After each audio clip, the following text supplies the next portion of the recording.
all, like Nyang said. And that way, we will be able to identify who is a good citizen for the Gambia with regards to love for humanity. Yeah, so let me, compassion. This is very good, compassion. Yeah. Like next door neighbor, like seeing the humanity of the wall of neighbor, the Sarahule guy, you know what I mean, compassion.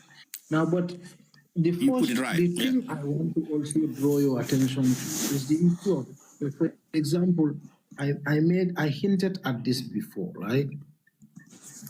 There are instances when so for example, if I am a president, right, and I am in charge of the country, right? So we talk about negative ethnicity as in new fasa in politics, as in new appointment in politics, whether Sarahule Badi Yalem, Fula Badi Yalem, Mumbando Mandinka Badi Yalem, okay. But to also explore the complete like to look at the reality behind this kind of concept, to interrogate it. I mean, we can look at the case, for example. If I appoint you as a Mandinka, okay, to head Nawek, right, and you go and wreck Nawek, right? So there are 800,000 Mandinkas, for example, in the Gambia who are without electricity. So I fasa you, of course. I appoint you as a Mandinka, of course, to positions, and you are enjoying the benefits or whatever that comes with it. But do you think that is truly in your fasa? Or are we hiding? Is this another form of corruption? Absolutely. Absolutely. That's another form of corruption, I would say. Because at the end of the day, but that is what that is what the kind of new fasa you hear in Gambian politics. But what does new fasa actually brings to you as an individual? Yes, but what I am trying to say, I don't know. I'm just throwing this as a conversation point. This is not an opinion. I'm just saying whether you can endorse it or not endorse it. Salifu and Jalasaba, can you mute yourselves?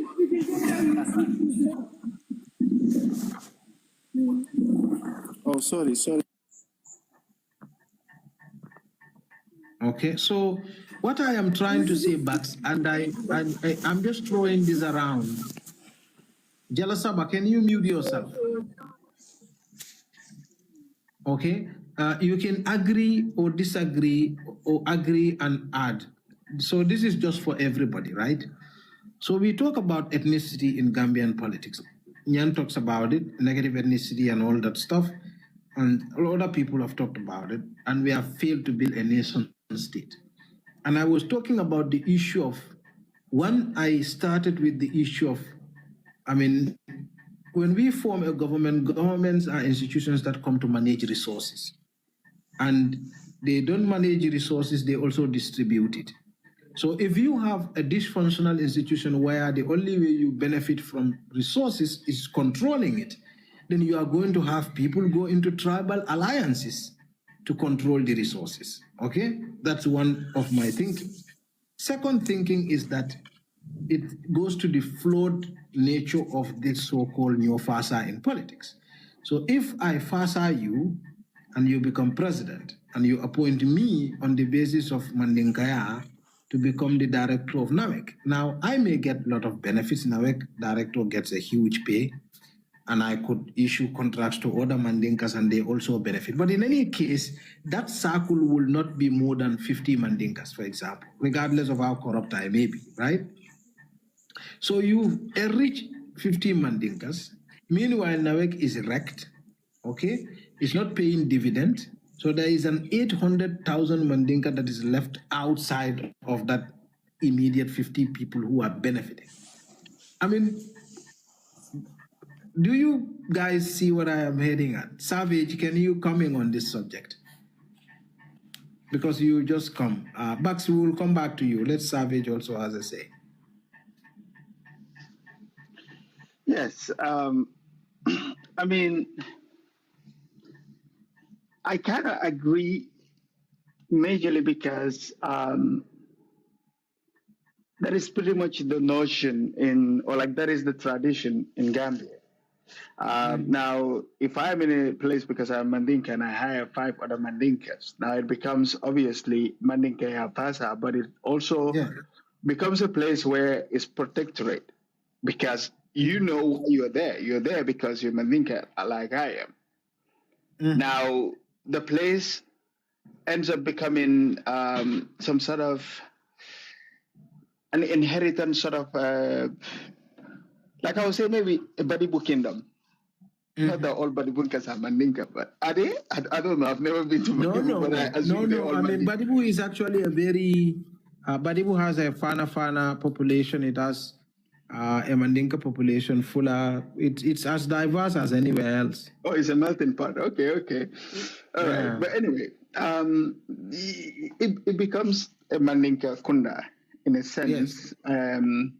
Let's say if a fuller comes in, you either have to follow behind or they will kick you out. It's easy for them to galvanize and kick you out because you're not one of them. In a Western standpoint, that's where we categorize the issue of like discrimination and all that. But now in the Gambian form, it's going to be discrimination based on tribe. Right? So and many of our institutions suffer through that. And we say like there's no tribalism, as in like there's no hate towards other tribe, at least in a public form, but there is some sort of protecting each other. You know, the Jolas will do it if they're in an institution. Like when you go to NAWEC, in some departments, you see like there's a specific tribe that are in that department. Or specific people that come from a similar area, like maybe they're from Gunjur. There's like 10 people from there that are from Gunjur, heading that specific department. So that's why I said I kind of agree in a sense, like, you know, when there is corruption or nepotism to some point, to some degree, right? Because you're looking over not just the individual qualification, but you're looking at what they identify as. But do you not think it's a kind of quid pro quo here? I mean, I can look at a Wolof maybe and hear him and say, look, this guy doesn't like me, okay? Maybe because he is saying that practice is wrong, right? But the people who are the 2 Mandinkas who are, you know, in this relationship, they appoint each other and they are sharing contracts and all that. It's corruption and protecting corruption, isn't it? Of course. Because such that when another, let's say for example, Yang has departed, but if another person, let's say for example, Alassane maybe Sarahule, if Alassane says this is wrong, then they look at Alassane's surname and say, you see, Mandinka Kuo Mandiai. Absolutely. Do you see what I mean? Absolutely. Because, see, it is easy for one to get away with something if they have accomplices. Yeah. In this case, it's also easy to get away with something if you can confuse it with other things. So, for example, if people come after me for corruption, I said, well, this guy, do you see what I mean? Like, it's a wall of people do. So now I galvanize people on the basis of ethnicity to make it look like I am being witch hunted because of my identity. That's correct. And that is exactly what, I mean, it happened in all sectors. However, in the Gambia standpoint, that is the most common way of getting away with a lot of things, because it's either you're doing it based on tribal or, I mean, religious is minimal, but like tribal mostly is what they use to get away with this type of stuff, because everyone is scared to be deemed as you hate this particular group, to a point that, you know, you're restricted on how far you can voice out some concerns let's say if you observe something like this happening in an institution, because So, everyone is there. Okay, So you, Ibrahima, let me bring Ibrahima here because Ibrahima has been quiet for a very long time. Ibrahim, isn't it the issue of thing we call tribalism, in fact, a collapse of not just our institutions, but also corruption? It's another form of it, no? Yeah, I mean, the three key things that keep repeating itself in the discussion is tribalism, nepotism, and corruption. And I just want to look at nepotism and being very honest, nepotism and tribalism. And most of all, I just want to be very practical. And I don't think there is mutual exclusivity in nepotism and tribalism. And I will tell you why. Because not everything that is nepotism might be tribalism, and this is personal experience. I used to work in a public institution in the Gambia in a senior HR role. You know about that, and I used to be very central in appointments. And we used to have a director general, obviously by the service rules, have been given the power to appoint certain rules. They call it certain grade level laws. And the tribe that the person is now sitting at my corner here and thinking about the people that he appoints, the people that he would just call Ibrahim or whatsoever, give this person an appointment letter. You can't blame him for that because the policy gives him that, right? 50 or 60% of them don't even belong to his tribe. And what he is doing there is nepotism. They are not necessarily his tribe, but he's related to them. And that is very natural and original to a Gambian as a person. You see a Gambian with a parent who is Olaf, or you see a Gambian who is Olaf, but the wife is Mandinka, or you see a Gambian who is Sarahule, but the wife is Jola. And the people that they will assist is going to be the people around them, and they don't care what tribe they are.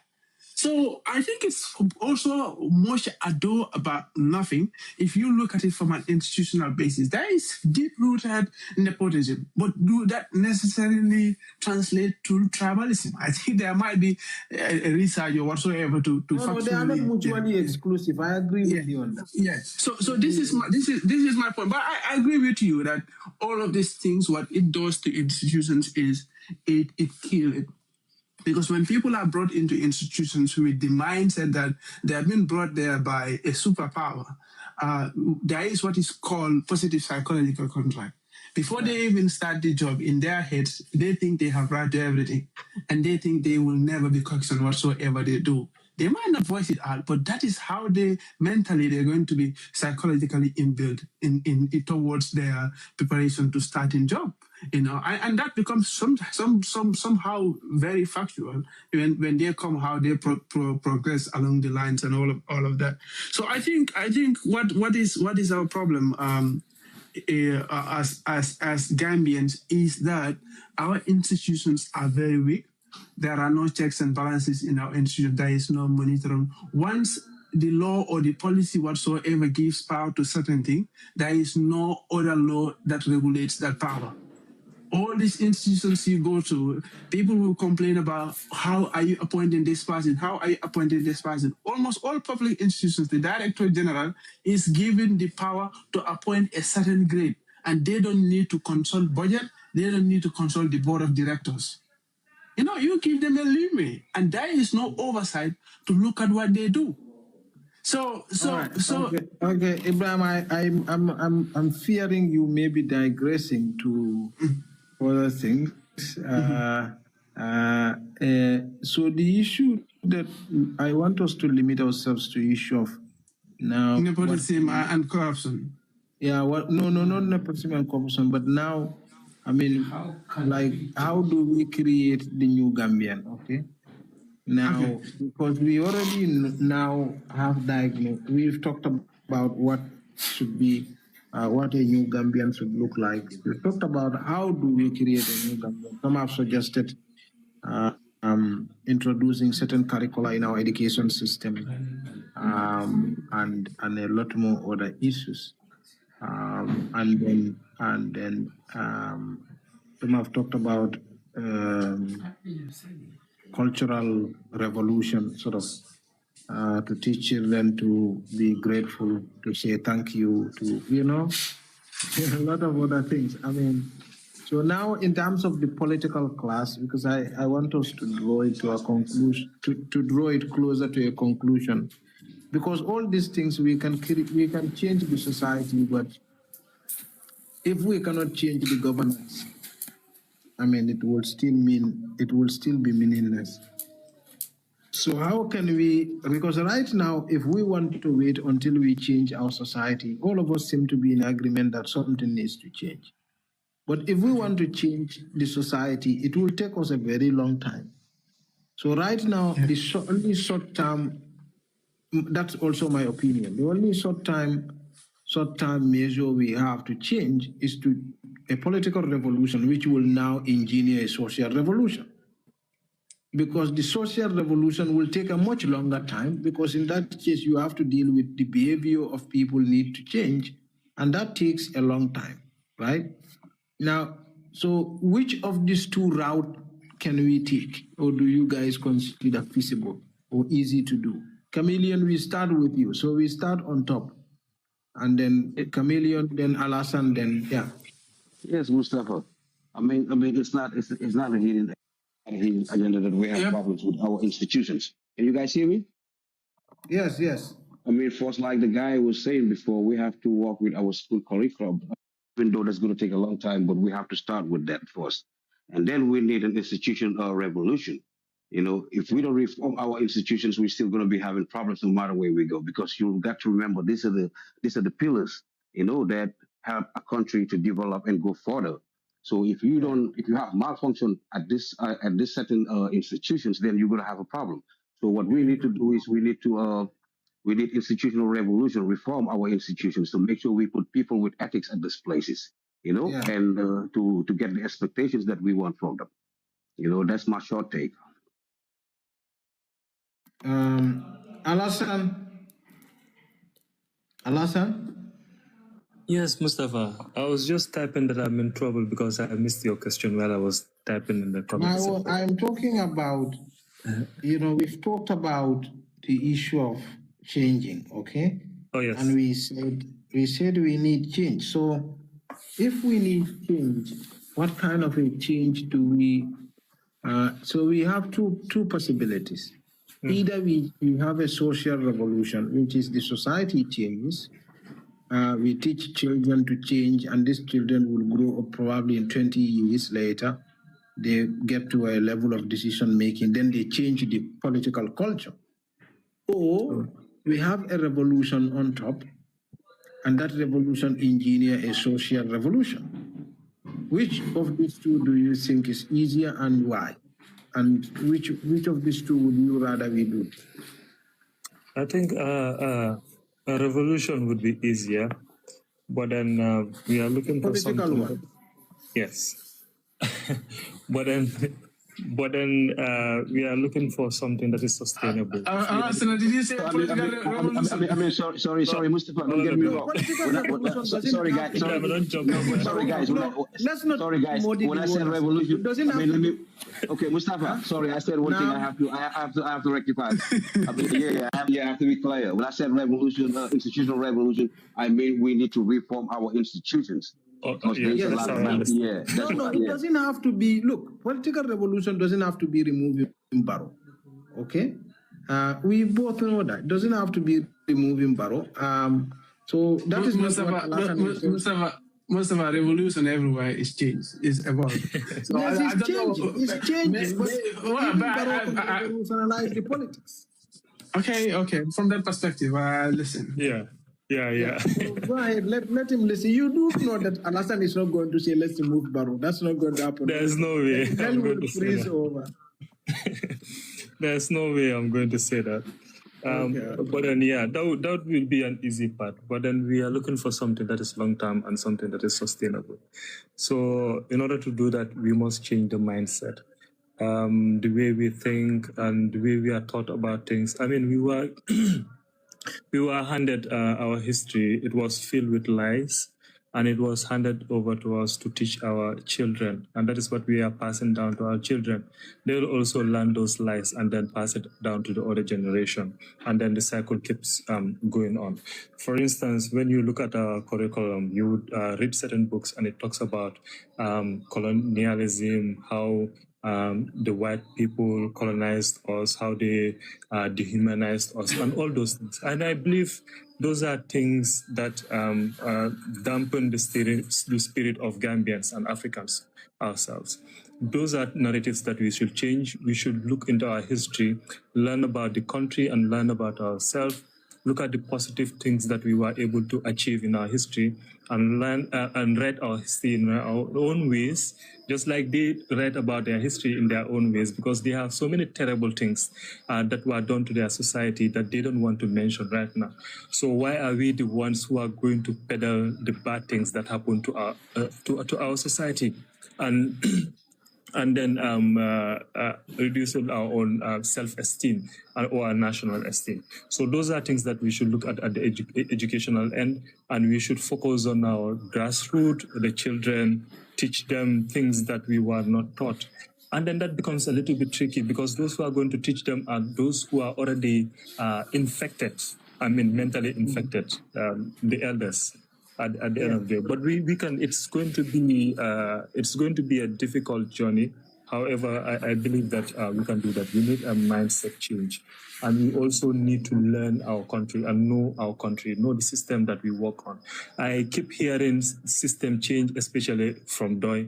We need system change. We need system change. But when you ask so many people, what system does the country run on? Most of the people, they wouldn't be able to tell you how the system that we work on, because not much study has. Right. So, well, we can have a special day on DOI system change.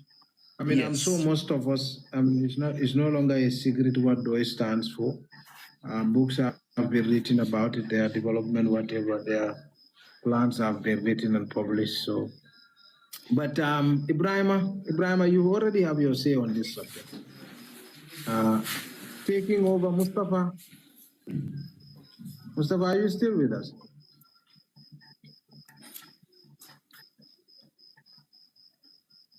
Mustafa?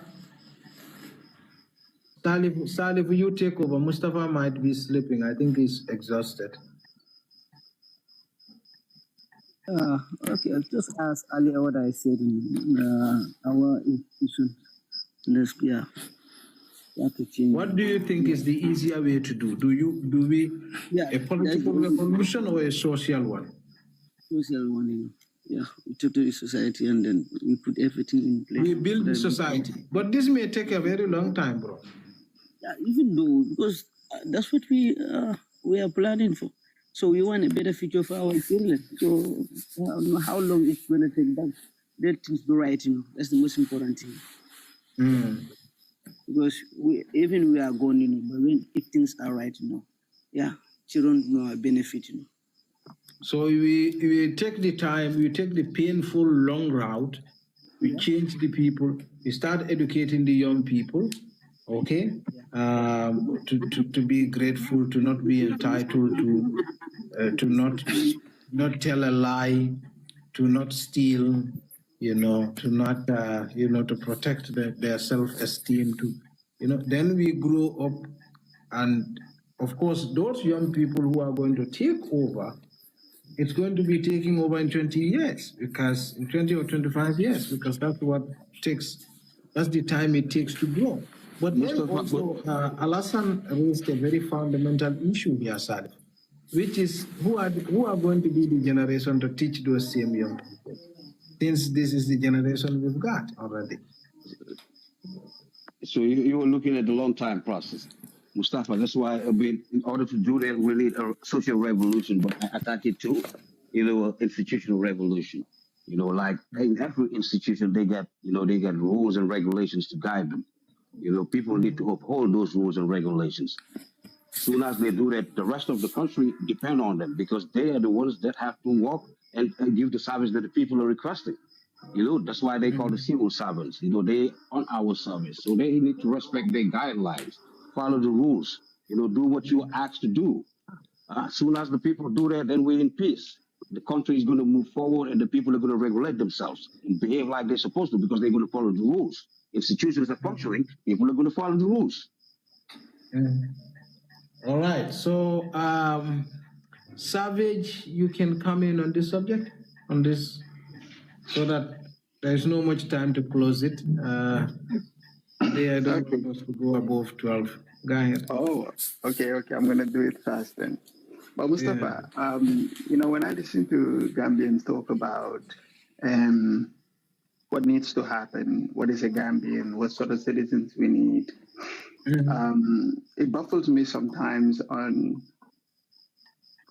the level of thinking and the attachment of the actual issue to a third party. Like,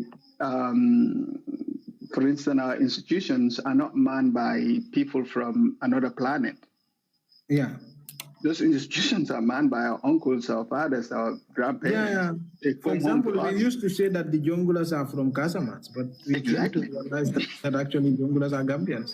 There you go. Probably more Gambian than you and I.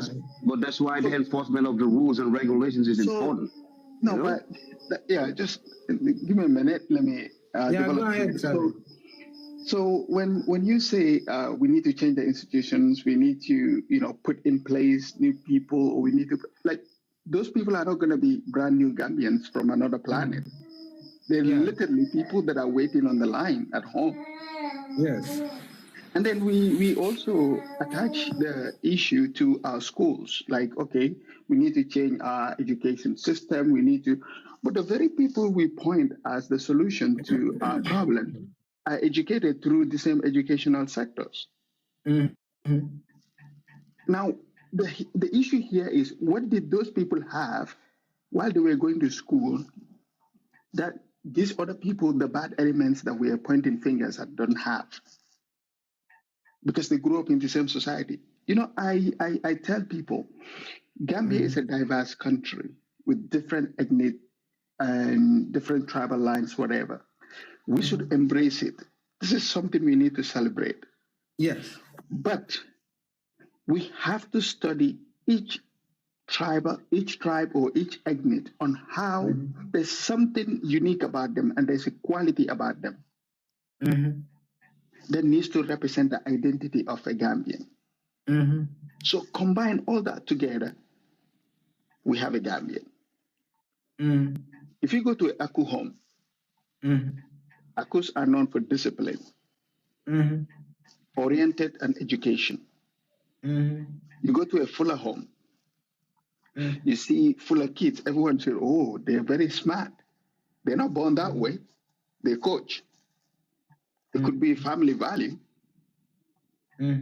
Because I remember growing up in Gambia, some of my friends, they used to sit with their mom selling bananas and oranges on the street. But when they go to school with us, they kick our butts. Where we don't sit on the road, we don't sell like them. We're not on the street. But what is it that make them, give them the drive to want to be better? Equally, you go to other ethnic groups as well. There's some qualities about them. So this is what needs to come together as one identity to create a new Gambia. So, but it cannot happen if we're not embracing what we have within our boundaries, which is the beauty and the diverse society that we have. Now, we say the schools. I don't see any institution or any educational sector in Gambia that is called ethics academy, that teaches people ethics. Ethics are taught at home. Many people that say that, they live in the West. Which Western education or elementary teaches your kids ethical behaviors? None. You are the one that teach them at home. So, now, if the teachers at home are not educated enough to do the teaching, then I think the revolution should start from the top. So, but the top, that is to say, we take over the political, like Kuruma says, seek the political kingdom first. Thank you. Because and then all else will fall in place. Exactly. You know what I'm saying? I think we're all talking about the same thing. You know, if you control it from the top. That is the only way you're able to enforce certain behavior in society. Like, for instance, many people in society in Gambia, it's hard to hear this because when people say, people get upset. But many people have kids, but they don't take care of their kids. They don't know where they are. There is also something to that. There is also something to that because we have seen Jame was very tough. Mm-hmm. Yeah, Savage. Yeah, Jame was very tough. But the thing is, yes, but I'm saying we've seen Jame was very tough. Mm-hmm. He wanted to do certain things and put things on the straight line, but because his own behavior didn't align with some of what he preaches, he couldn't control public sector corruption, for example. He was saying a lot of it, but himself he was corrupt.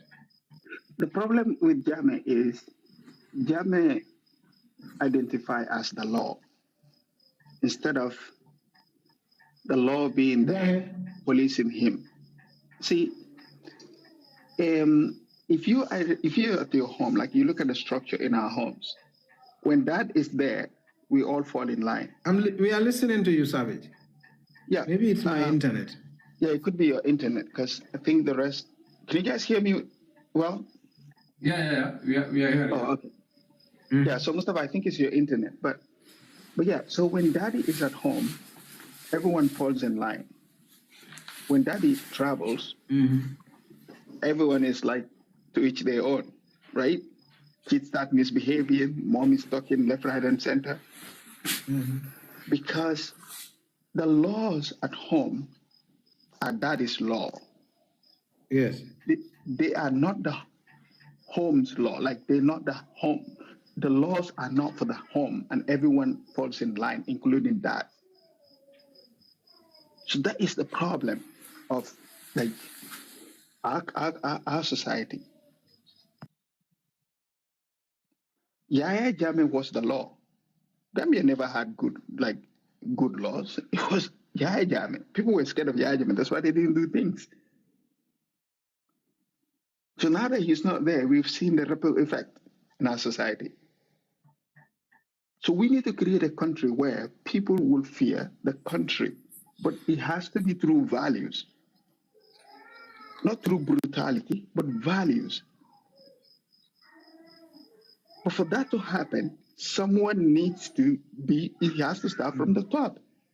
Someone needs to take the whole blame. We need to have someone bad. Let's say when you look at Singapore, their president after they gained independence, he wasn't an easy man. He was a tough dude.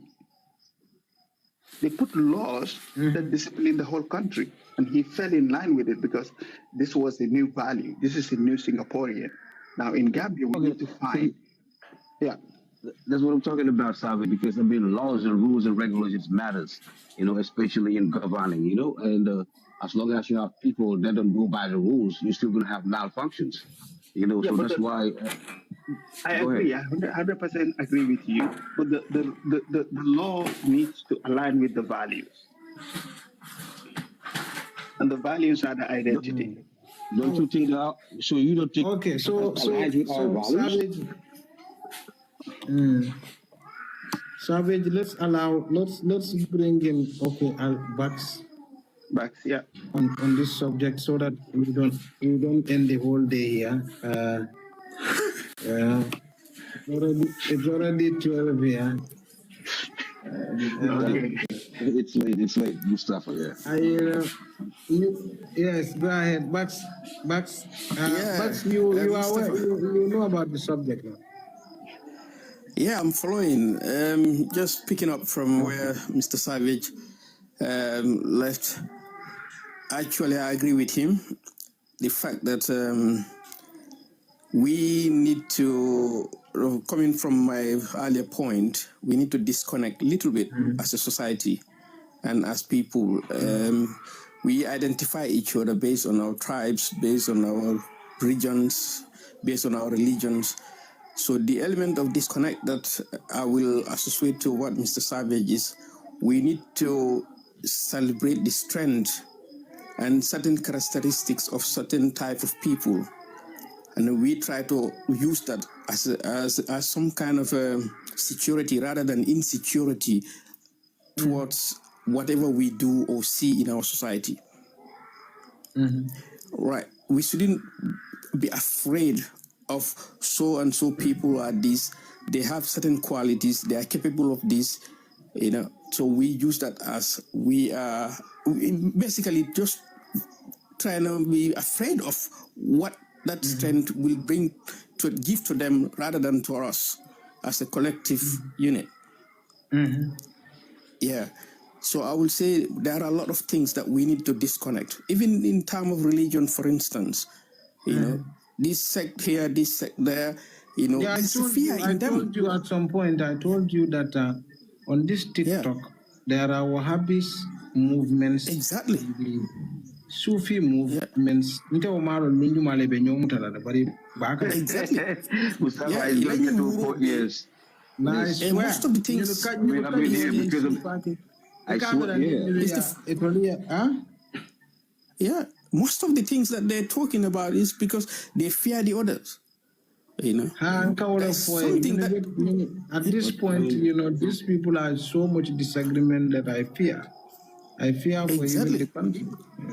Exactly. And we are seeing the same thing in terms of, not regions per se, because Gambia, to be honest, after all said and done, the regions don't have big issues against each other.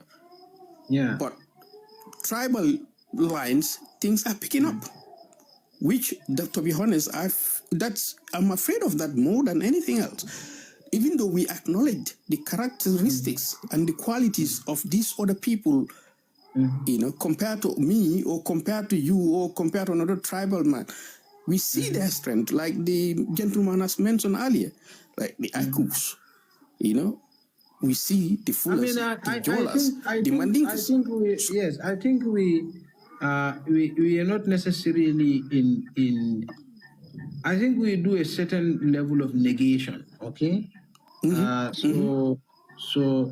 the negation comes as a result of the governance collapse. Exactly, and the fear. I mean, for instance, our institutions. Our culture is also very decadent. I mean, we pretend to be a very cultured people or very religious people, but do you not think that is also to mask our devil self? We are so terrified of who we are.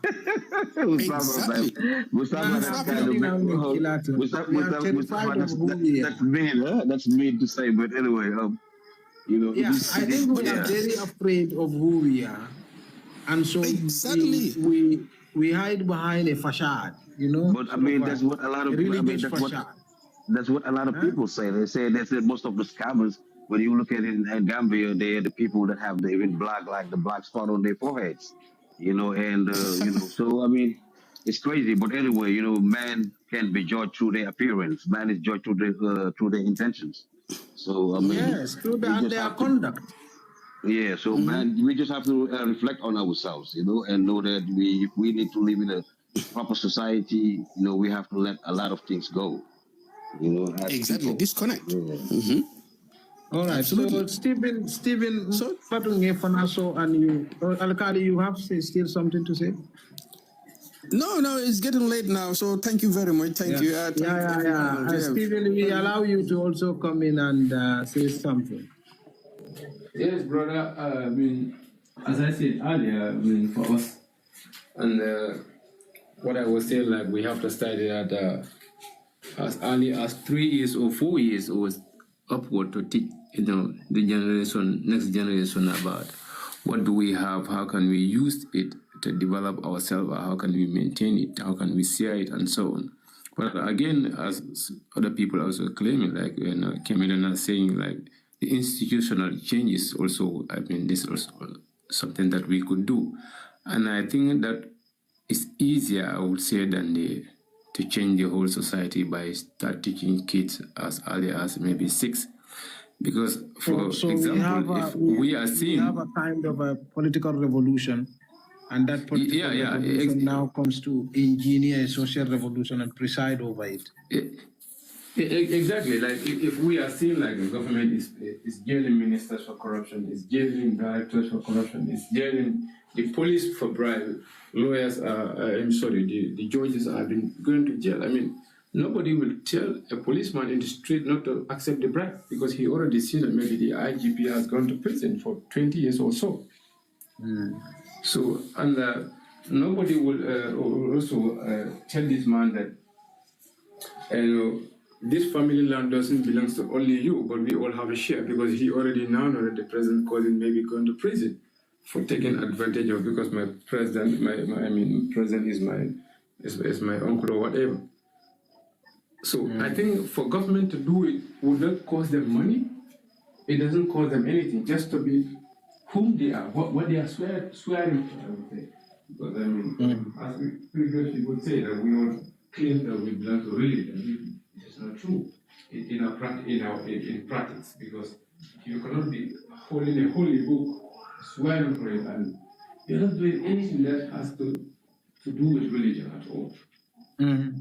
I always tell people, like, if you say the government is corrupt, or somebody in government is corrupt, because you are an opposition, don't you know that person that is giving you money and is working in the government, the millions you are hearing that we lose 1 million, we lose $10 million, those who steal it are in the government. Those are the ones that is giving you money, and you are accepting that money, and you want your kids to work in the government, but you still don't want him to get fired. But you are complaining that, corruption is going on there, corruption is going on here, but you don't want your family member to be sacked from the job.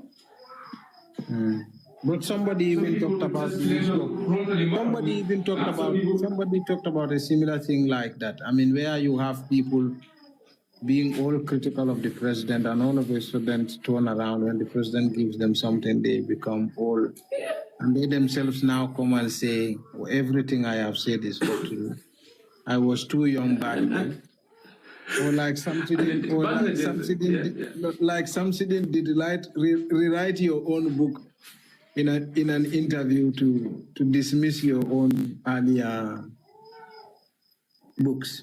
Yeah. I mean, something like. And this, what they fail to understand, is they are teaching young ones that to lie is not a crime, because they already know somebody lie and fool us. Maybe he got maybe 200 women and claimed that he will keep them guarding and so on. Now he turned and joined to the government, and now he said all what he said is lie. Didn't they know that 7-year-old boy will remember this forever?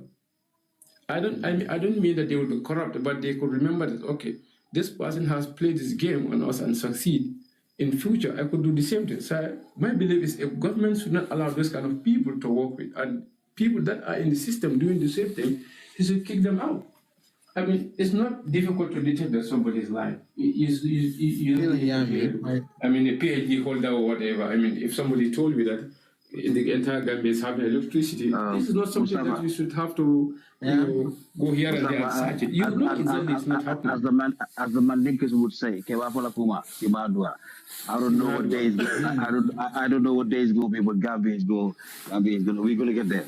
I know we're going to get there. We have a lot of potential. We have a lot of potential. We can only get there by walking and praying. Yeah, but we have a lot of potential. We have a lot of potential like this as we communicate and people are being aware of what is supposed to be done. I think we'll get there. We'll get there. Social media helps a lot. It's not going to stay the same. Yeah, it's not going to stay the same. Social media helps a lot. Especially how many people is using in the social media? Yeah, all right. I think it's already 12, so we can draw it out. Tomorrow, I want us to talk about. Tomorrow, I want us to come back, but in politics, where issue of campaign financing is not regulated. So even I can come and give you money. But if I'm a businessman, if I give you money, you should know, like the economists say, there is no free lunch. Yeah. I scratch your back. You will have to scratch my back somehow. What my issue is, I think I am kind of tired with Gambians always ñu dee nekk di piggyback off of Senegal. So Senegal defee dara rek ñu bëgg a jël fa. Pastef dem na Senegal, ñu Gambia tamit ne dañoo def Pastef. Gambia Senegal ngay arrest góor jigéen. Góor jigéen yaaga na Gambia and nobody was doing anything about it bem des Yaya Jammeh.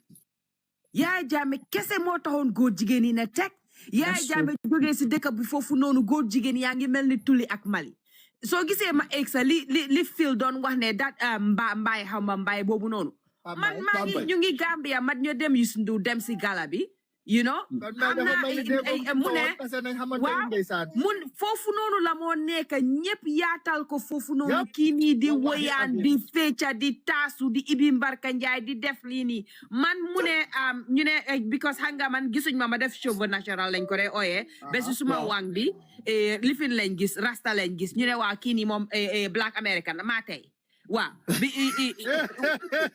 wax naa dëgg di because xam nga suñ demee foofu noonu defante gi yëpp mooy kan moo gën a guddale cheveux you know kan la xeesalam gën a weex kan la lii kan la laa so léegi man mu count ma out xam nañ ne man ci saraxule laa man kenn mu woy bi ma la ba ma xanaa nga xam sumay maam you know why so demee Gambia boy it's like most Gambian women ñoom foog nañ ne sanse wuñ te góor jigéen taxawut ne mu ngi la di la wëy di la jaay ngay jaayaxu nga foog ne yaa si nekk te kuñ si ne yaa nga am doom mu nekk góor jigéen nga mer so Senegal as much as Senegal la ngeen toppatoo seen dëkk Gambia is a sovereign nation Gambia war nañoo mën a toppatoo seen dëkk noo gisee kii Ismaila Ceesay bi no, I don't want to bring politics into it. Ismaila Ceesay lim wax ni. I think that I'm the right pour wax ko. Konko kini day mbila mo munta gena mu wax konko mom ñame. Ismaila Ceesay mo munta mo gena wax. Mu ngi wax behalf of the ndey mbila. Why doomi rew mun na wax li. Now gis nga Is this his own account or is this the Minister of Information account? Minister of Information. What dega yalla nak he does not have public opinion because mom su waxe rek dañoo jappane government bi moy wax. Government of course there we go. No, even if the government is speaking. Man okay, doomi rew. And then nañ waxante dega. Gis nga nekk homosexual or ñaka nekk homosexual. Right. As much as they are citizens of that country, they are right. Their right should be protected. Okay. The act, lu ñoo def.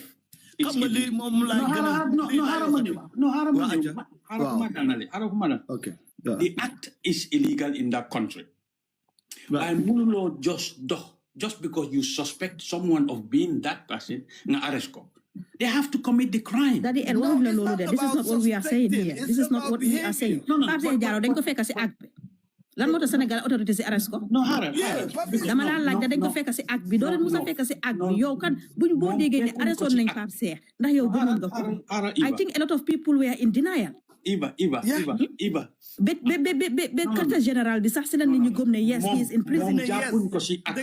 Waaw waaye moo tax la acte bi duñ leen fa musa jàpp. Ñun waxee wuñ foofu yow fi nga waxee. No, why government bi lu mu def nii loolu lañ war a def. Déedéet ñun government bi dalalut suñ xel ak ñun askan bi dalalut suñ xel Dr. Ismaila Ceesay lu mu wax. Man dégg na am na kenn si gars yi ku daw ku nekk Gambia right now.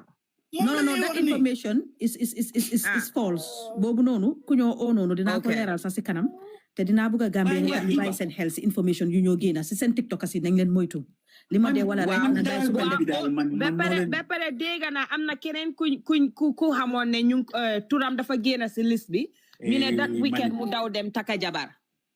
Ma ne yow Mel yoo leen dee déglu live yi too much bu dee déglu yu non man xam nga man gars yi seen live bi duma fa dee dem because ñoom seen français bi moo dee ëpp te man dégguma liñ dee wax. Waaw. waaye loolu laa dégg. waaye gis nga li Mel di wax nii ma wax la dara tey tiktokers yu mag yi Sénégal yëpp they are working right now with the police in Sénégal. jox nañ leen liste bi nga xam ne tey góor jigéen yaa fa nekk parce que xam nga tey ñooñu ñooy waxkat yi nga xam ne tey mun nañ wax. tey police mel ni ku jaaree foofu noonu dem am na ay kilifa yu bari góor jigéen ñi bari nañ Sénégal te ñu ngi dugg biir Gambia. Yes. So the problem is. Bàyyi sa la am na góor jigéen Adamo dégg naa dafa dégg turam ci liste bi mu bañ a oo liste bi.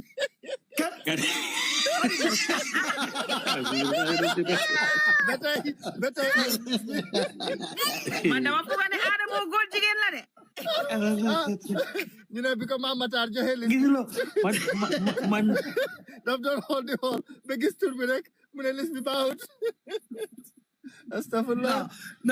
Man dama ko ma yóbbu Adamo waaye man maa ngi bëgg a fokk ci suñ government bi Daniel mu ngi ñëw fii di layal waaye man li ma séntoon ci government bi mooy bu ñu génnee ñu ne Gambien si ok fi mu nekk ne nag réew mi dafa jax ndax feebar bi mu ngi siiw léegi amaguñ nag kees yu wane ne am na si réew mi waaye ñi ngi ñaax ñi fi nekk ñu bàyyi seen xel waaye at the same time docteur health department ak police yi nañ def seen liggéey ba jéem a xool naka la ñuy def ba feebar bi bu mu fi tasaaroo. waaye doo mi réew yéen tamit nag communication bi leen doon séntu si Ismaïla Cissé waaye moom bu ñëwee ne xam na ne lii dañ ko aaye ci réew mi waaye bu police yi di def seen liggéey ñoom duñ si intervenir mun nañu wax ne kon moom mu ngi wax police ne buñ def seen liggéey. non. Okay. Now, come on. Let's not just twist his words. What he's saying, he's putting emphasis in the Lee police and ligay. Right? Ligay police la. Lum la wax moy nguur gi munu ñoo interfere ak ligay police. The Lee is a criminal. Why ñata yon na nguur bi interfere ak ligay police? Operation Clean the Nation. Ñata yon na nguur bi interfere, executive interfere? Operation Clean the Nation, that was not the police. That was an executive order. But the police were seen on the scene. Yes, that was an executive order. Wow, executive order. Legi ñom executive bi suñ doole police naka la police di amé doole? Now let us not buñ dé def lool because amna yo xamné yoyu war nañ ko mëna understand. Right? Executive order bobu ñew su ñewé nguur wa légui police tay mu ngi wone liggéey police la police suñ jotut executive order naka la ñoo défé sen liggéey. Did it? You don't need executive order to implement your job. No, Daddy El yo tamit. Eva, IGP of police foog mu am order ci bossam pour mu mëna def lu mo def. They did. Naka la mo mëna démé ni randomly di arrest ni ñu né ngor jigéen na ñu arrest. The executive are clearly highlighting ne ñom they don't want to interfere. The IGP bi warta mëna joxe dara. Your job is your police ñom law enforcement, you're guided by a code. So if you see anything that you're suspicious of mu nekk a crime, you can go ahead and arrest. Mel, Angleterre fi so the crime police ñoo jëli la. You think the prime minister mo leen dé jox order pour ñu ñoo jëli la? Yeah. Mané Angleterre do ko compare ak Banjul. Ñom police dañ am seen liggéey xam nañ lu ñoo def because IGP ci bopam kon ba tay Ismaïla Cissé bala mu doon jël di police ñoo ñu waroon a jox we have a body in the Gambia that's responsible. Dadel su fekkee yow xam nga ne lii sa responsibility la. Waroo xaar ñu ne la dafa sa liggéey. Exactly. Waaye su fekkee ne da nga xam ne sa responsibility waaye yow doo ko def unless somebody tell you go and do it. Te loolu moo bari suñ police force bi. Because suñ police force bi ñoom ñoo na sax xamuñ seen liggéey. Exactly loolu foofu la ñoo waxee because of suñ police force bi fii laay waxee. yaa ma waxtaan loolu mooy dëgg xam naa ne fi ngeen a mujjee yéen. Déedéet du loolu non dañ ñu bëgg a dàq si wax te du demee noonu because yow law enforcement si su fekkee ne suñ gisee li ñu war a def ñoom duñ si xaar ku leen ko sant. dañuy automatically realize ne waaye doomi réew moo dugal loi bi moo enforce police loi bi. doomi réew man xam nga li ma wax mooy doomi réew non Daniel xam nga man li ma wax mooy man suma benn question rek mooy xam nga yéen dama dee dégg nit ñi di wax naan waaw koo bettut góor ak góor jigéen xam nga nit ñi dañ xamul lan mooy góor jigéen sax ci boppam. man waxuma loolu de waaye pile naka nga mën a arrêter nit without a crime. góor gu def jëfi ni jigéen sol yëre jigéen ci biir réewi Gambie rek yow góor bu ñëw rek muy taxu rek war a arrest. waaw bu fekkee ne réew mi dañ ne góor jigéen non Daniel su fekkee ne liñ bind nii moo nekk ci réew mi ni ne lii dafa illegal ci réew mi soo ko solee génne ko police dañ la war a arrest right there. Why it never says anything about the same-sex marriage or come if homosexual is illegal in the Gambia. Okay, both men and women. Homosexual moo tax ñuy waxtaanee lii. But how do you prove that? Mu ko na Gambia amul homosexual. am na ko but how do you prove? Yeah, understand leen fi Daddy El di waxee de naka ngeen a prouver ne kii homosexual la. Mel Pambay okay just go and arrest people just because you suspect them. Daddy El 1 second. Now you either have to be alleged. Daddy 1 second. Ma laaj Mel Pambay yow góor jigéen nga koy woyee wala doo ko woyee góor jigéen. Non kooku moom moo taxaw moom si boppam mu ibigee mi ne moom góor jigéen la. Man de non yéen am na benn vidéo mooy vidéo mi Amzo moom mun naa xam ne daf ko dee wax waaye Pambay moom musuma ko dégga. why am na benn vidéo bu yaaga mu ngi ko wax nii mu ngi ko man ko dégg no mel vidéo boobu dafa ne because Sénégalais bàyyee brother sam ak sister sam mi Gambian si ñoo ko fat waaye doomi réew gis nga man am soso laa dégg mu ne góor jigéen la waaye am soso moom bu sam leer na waaye Pape Mbaye moom bu sam musuma ko dégg waaye Pape Mbaye moom ak xaw ma prince dan so lan la boy bàyyil boobu noonu non dama leen la dan so lan ñu ngi wane ne taala mu ngi sey tubaab bu góor di non ñu ne loolu dëgg pinki lan la ñu ne loolu dëgg waaye doomi réew so a picture mu ngi sey tubaab bu góor doomi réew gis nga Pape the reason ñu tañu arrest ko mooy dafa am ku ko yóbbu police waaw dégg dama leen bëgg laaj pinki lan la loo leen di def pinki xam nga ok as much as homosexuality kan ngay wax Pape Cheikh Diallo waaw Pape Cheikh Diallo kan yóbbu ko police kan ko yóbbu police ñu dañ ko porte plainte xam nga porte plainte lañ ko dee ooye xaw ma lan non loolu 29 yow nekk loo di follow the storyline yow yaa out of the storyline waaw you are out of the storyline Pape Cheikh de jàppuñ ko si acte bi Pape Cheikh lu happen mooy père yéen story bi sa understand leen ko Gambien yu bari père moom leen jàppa France biñ ñëwee ñuy trace di track ñëw ba gis ne kuñ jàpp noonu muy banque bi am na relationship te am nañ feebar bi HIV Sénégal seen boppa suñ la jàppee luñ la dee def mooy dañ la dee test suñ la testé su fekkee ne amuloo HIV dañ la dee bàyyi parce que gisuñ la ngay def di acte ñoom luñ la dee téye mooy il faut a HIV positif fi góor jigéen yi sax ñu ko jàppal ni nekk de loolu moo tax ñu jàppale ne feebar bi la ñoo try pour waaw so yow understand the storyline bi sax o nit ñi because Pape Cheikh kenn jàpp ko si ak bi kenn gisu ko mu koo def waaw waaye bu ñu jàppee banque boobu bi mu ñëwee ñu dugg si téléphone am bi investigate ak police waaye ñoom tamit am nañ the support of their government parce que tey su fekkoon ne government bu fa nekkoon 2019 daf leen nasaxaloon mayut leen doole comme docteur Ismaila Cissé nu mu nasaxalee suñ police yi mayut leen doole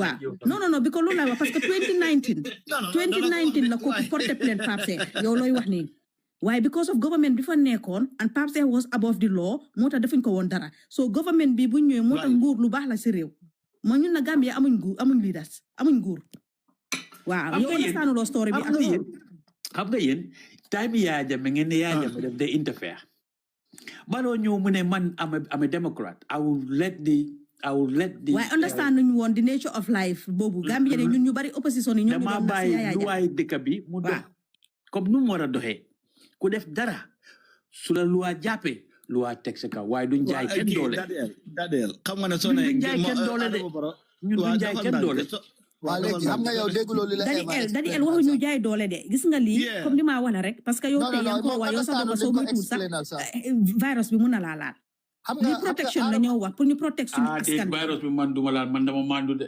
loolu de yaa koo yëg de waaw Dadi El yaa koo yëg de Dadi El xaaral ma wax la lii ñun protection la ñoo ut fu mu nekk nii Ablaye Wade over 8 group of góor jigéen ñoo nekkoon ci biir réewi Sénégal nguuri Macky Sall ñu extend ko ba 12 groups of different groups laa la wax de comme different clans of góor jigéen ku nekk am nga sa clan ni bopp yaa ngi am sa réseau ci kaw waaw amoon nañ carte sax yes am seen carte tey Gambia bi Yaya Jammeh taxawee mu ne moom dëkki jullit la góor gu fee góor jigéen lu suñ ko téye suñ ko dóoree oo ñu def ko dara moom Yaya Jammeh daf leen a fay ci la góor ñi góore lu garaaw laa la waxal nii tey Yaya Jammeh bi mu demee imagine leen déglu leen dafa am lu ndaw lu ma leen bëgg a wax rek diggante 2016 ba 2019 yéen a ngi understand li xew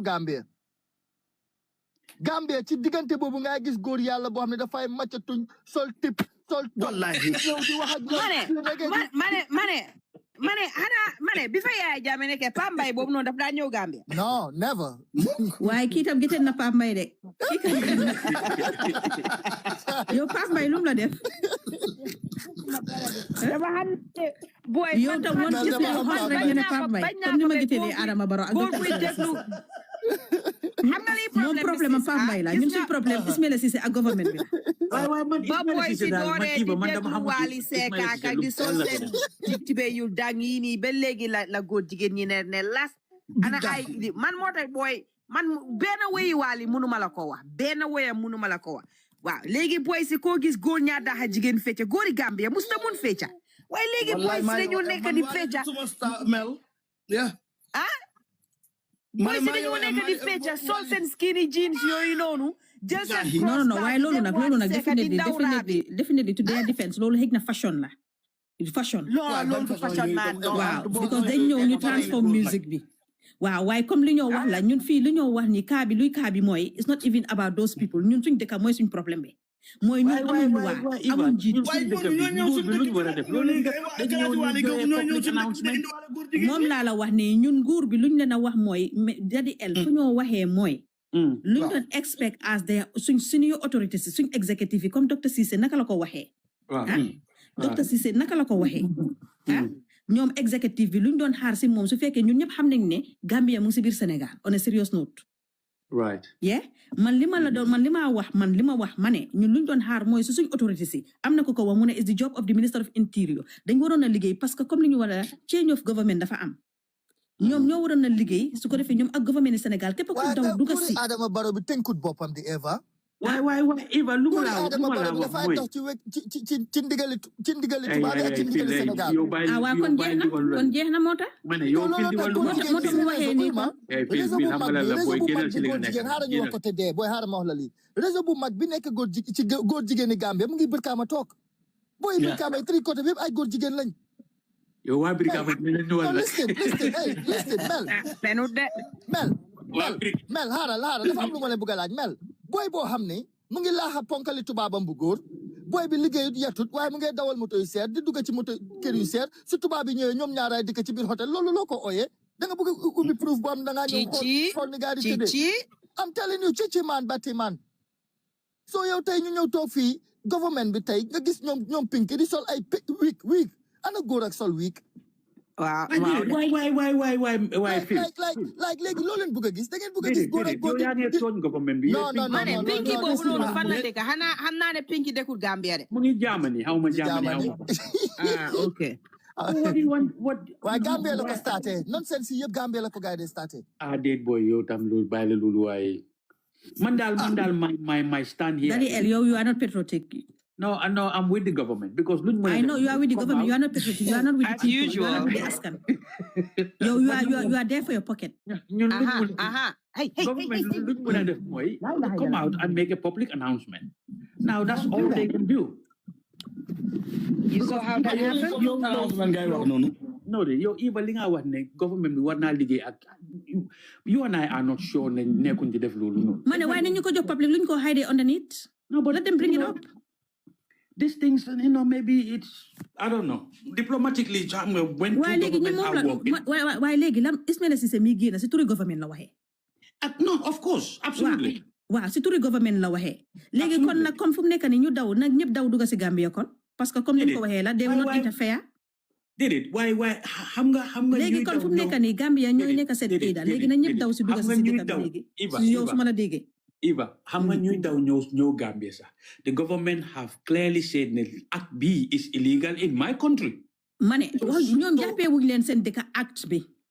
Did it? Why did it? Why? No, man better. Yo, Daddy El bente understand lo de. No, understand. Why need koku ñu jàppa RTS? No, you are not following the trend. Why Why Eva? Koku ku jàppa RTS buñ ko jàppee. Déedéet koku ñii dañ nekk di Daddy El ñii dañ nekk di follow WhatsApp, messages, and then also investigation dañoo def. Am na koo xam ne RTS seen journalist la dañ ko arrest. And I sincerely believe the Gambia police are active on this case as well. Suñ acté dañ ko wone police Gambia dañ bugga credit. Government bi dañ bugga credit. Edna in the next coming days, the police PRO dina wax. Am na yéen góor jigéen ñi da ngeen naaw lesbian yi Gambia nii tamit.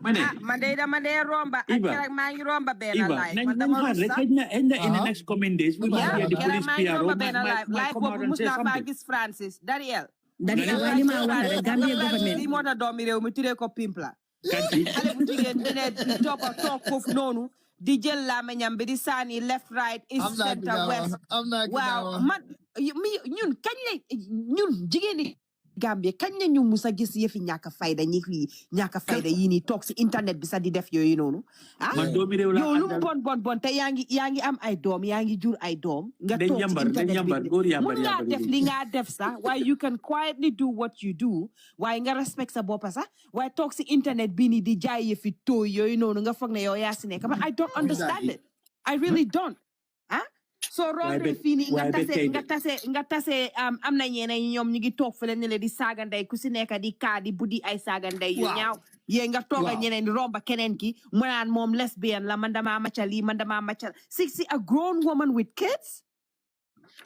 man de jaaxal na waaye nañ continuer no xam nga loolu yëpp sax people can do whatever they want to do within their private setting. No. Why you can do whatever you want to do. I agree 100%. Why man? I am a Gambian. Saga Gambian. We can agree to that. Gis nga someone in his own private setting. Ñun mënu ñëw stay fair. Lu ñëw mëna def. Now what it ku ñu amé problème moy if your act become public and is having effect on the society, then the state wow. Why ñoo xam ne ñu ngi taal seen life ñu seen biir cabinet. Waaw loolu moom wax dëgg ne waaw ànd naa fee exactly. Loolu kay waaw. But Pap Cheikh mi doon def defam te Pap say I understand the issue of him intentionally infecting someone and that's allegedly. But what I am saying mooy the thing that started all of this mooy lépp mu ngi stem from the total freedom bi nga xam ne moom la nit ñi perceive ne moom lañ am ne I am free to do whatever I want in this life te dara du am consequence. You know, we were once respected as Gambian women. We were once respected as mothers, as sisters. I'm full of fighting. But you cannot. Let me just say this from the bottom of my heart. But you cannot be walking down the TikTok streets and then I guess someone that I call my sister behaving like that. And then see so them as life you know mungi am I 600 nit ñu ngi nekk di seetaan ay góor yu ñàkk a fayda ñu ngi duga si life boobu naan waa lan nga ñam dee baax lan nga lii lan nga lii since kañ lañ mel noonu since kañ since when let's say Mel 30-40 years ago yow doo ñeme sol tubé Gambia nga génn. Who told you that? 40 years ago you would not wear a tight jean as a woman lady in the streets of Gambia. Why man like in the next 40 years to come I would never I would never be a lesbian. No I'm not saying that but times evolve and then the more it's not a joke you get what a serious nurse naka la ñu mëna put a solution am na ki lu what makes sense muy askan bi the government should act, not a mere statement. Ismail is a mere statement lagini. Do you need more act? How do you want them to act? Why man legi do mi rew mi xana nga explainal ko man lima wax. Because linga wax dara leerut la government is not doing that. Dala leeru parce que dafa docteur Ismail Cissé génne statement bi. Exactly. Lan moo tax mu génne statement bi kon dafa waroon a noppi rek. Ñu wax ne ñoom ñu ngi liggéey si suuf. wax naa rek suma ko wooka bi te xam nga ne déggu olof moom si gaa yi la bokk xanaa gis leen flag bi jos waaw ma ne moom li fi la di ñooy liggéey su déggoon olof ma dee xam naa mu dem sosal ma yow Daddy El suma contract bi jeexa week bi nii sax Daddy El waaw ñu ngi laa gis nga fii suñ prince bi mu ngi go through that sexual assault dañ ko accuse still amuñ evidence waaw waaye tey ñu ngi laa woon ne Australia seen prime minister bi dafa support the government mu ngoog wax na ma hey Rosie how are you dañ ko sanction waaw so léegi looy waxee ne because den tey amuñ evidence waaye because dañ ko accuse so waaye am nañ support from the king himself. Support the policy. I am with you. You are not with me. This is not King B. No. King B. Yeah. I am with you. If you listen to me. King B support na policy. Yes. I am with you. Ñu dooleel police man do rek la wax ñu dooleel police waaye docteur Ismail Cissé ni mu waxee ni dafa nasaxal police man gisuma any support boo xam ne government jox nañ ko police Gambia police. I am with you. If someone is accused and alleged in Gambia, right? Ñu téye la I believe the government do ñew mëne la bay ko. Dédé waaye moom statement bu mu génn kon waroon na ko faa binda suñ xel gën a dal parce que lii dalalul suñ xel bi. Why moom la binda yow yaa ngi bañ a read foofu noonu. yow loo jàngatee ci statement yi Dr. Cissé bi. Iva kan jàngu si dara. Dédé yow kay yaa jàngu dara. Dédé moom jàngu si dara moom bëggu la jàng. non xaaral Daniel xam nga yow fi Eva di waxee ak yow dégguloo ko tamit. Daniel dégguma sax Daniel moom fu mu waxee mooy is trying to cover the government and this is very serious. No, I am not covering the government. You are covering the government because you are part of the government because you are a supporter of NPP. I am telling you what Dr. Cissé wrote to loolu la war a binda mooy. Waaye comme lu ñu wax Dr. Cissé statement rek la binda they are not supporting the police force. Copy and paste la def nii. Waaw dafa def copy and paste exactly. Copy and paste la ici without not copy and paste. This is copy and paste. Docteur mu ngi toog ak xam-xamam nga naan copy and xam-xam man Daniel yow man ko la docteur indi fii nii. Waaye yow tey loolu dogo sa yow Daniel. Man akara la xamoon naa ko moo tax sa xel mi waaw xam nga maa si dadi eli ñoo bari NPP moo tax Gambia réew mi mënut a dem. Déedéet waaye Eva that's not fair. Loolu that's not fair. That's not very fair because yéen fii man lu ma mënta understand fii mooy xaw ma lan ngeen bugga. Waaye ñun luñ bugga wax nañ la ko. Waaw just because yow li nga bugga doesn't make it waxuma loolu de nekkul man lu ma bugga waaye du man de just because yow li nga bugga o keneen bugga nekkul ne nguur noonu laa doxee nguur works the way government works. Yéen xalaat da ngeen gën a xam nguur naka lay doxe nit ñi nguur naka la day doxe ñoo leen ko gën a xam de parce que ñoo fa nekk. waaye dadi el man indil naa la ay référence ma ne la net ñun suñ king bi ñu suñ prince bi sorry ñu ngi ko jàppa waaye gis nga king bi dafa support autorité si exactly dañ ko jàppa. Wow. Then ko japa. Why? Then ko accused lala. Then ko accused. When he was being investigated, government doesn't interfere. They leave the police. Hay interfere. They leave the police. Hay ñu bay police yi def sen liggéey nga man. Mom lala wa way lima la wane man yow bentey mota may la déglo ma de. May la ñom luñu waroon def nguuri Gambia government moy ñu may police doole. Dr. Ismaila Cissé comme lu ki wax la fil lu wala dafa copy and paste. Why dañ may police yi doole? Ma lañ police doole. Main police doole parce que ni mu waxee nii tey déggoo ko li mu wax mu ne individual si dañoo confess individual si dañoo génn ñu confess with evidence kan mooy génn mu confess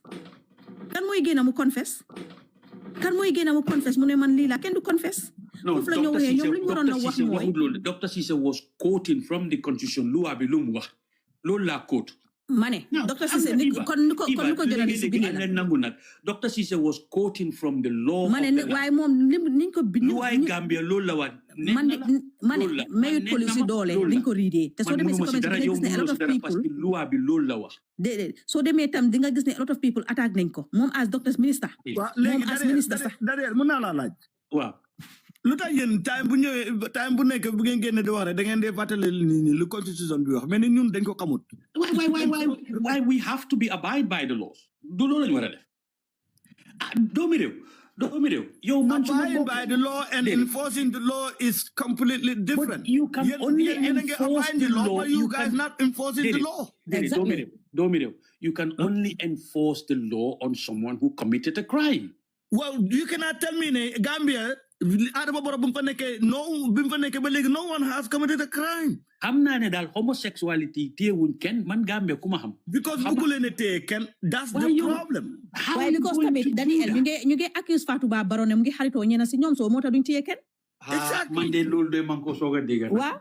Mu ne kan lañ accuse. Fatou Ba Barrow lañ accuse na moom moo góor jigéen yi doole ci réew mi. Waa Iba yow rek ma bëgg a wax ne yow amuloo benn xarit koo xam ne ñaari tubéy la. De man yow moo tamee la dégguloo ma de. Non. So is that a crime to be a friend with somebody moo tamee la dégguloo ma de moo tax may la yow man ak yow nu ñoo wax is opposite man nekkuma di waxee noonu man ñiy daw dugg si dëkk bi man noonu laay wax may la Dr. Ismaila Cissé foofu laay waxee li mu wax noonu I totally agree waaye moom li mu ñëwee mu ne confess as a minister laa wax pour dalal suñu xel yi dalalut suma xel man. Waaye Dr. Cissé is quoting you the law of the land. Ma ne waxuma loolu de. Tey comme li ma laa wax ni moo tax may la di gis nga RTS journalist bi buñ ko téye because dañ doon investigate ñu xool seen téléphone yi turam mu génn si ñooñu oo seen tur ñu dem arrest ko dañ arrest ko sax dañ ko dem jëli doomi réew mun ngaa livinali because fu ma waxee that confess I want to comprehend déglu ma rek yow mi nga xam ne understand loo story bi dañ ko dem jëli RTS seen journaliste la seen sport reporter bi la ñu dem jëli ko ñu def test bi mu négatif ñu bàyyi ko mu dem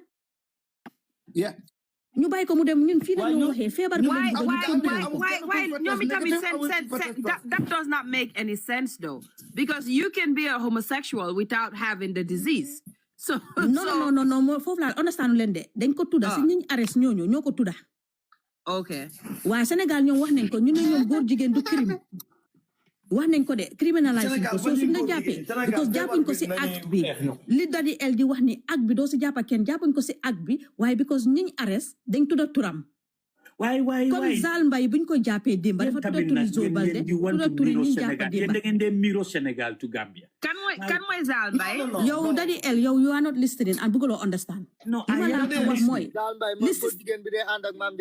waa démba loolu lañ la wax ni bu arrest bi amee su ñu ñëwee arrest la mel kooku soo ko gisee ni moo taxee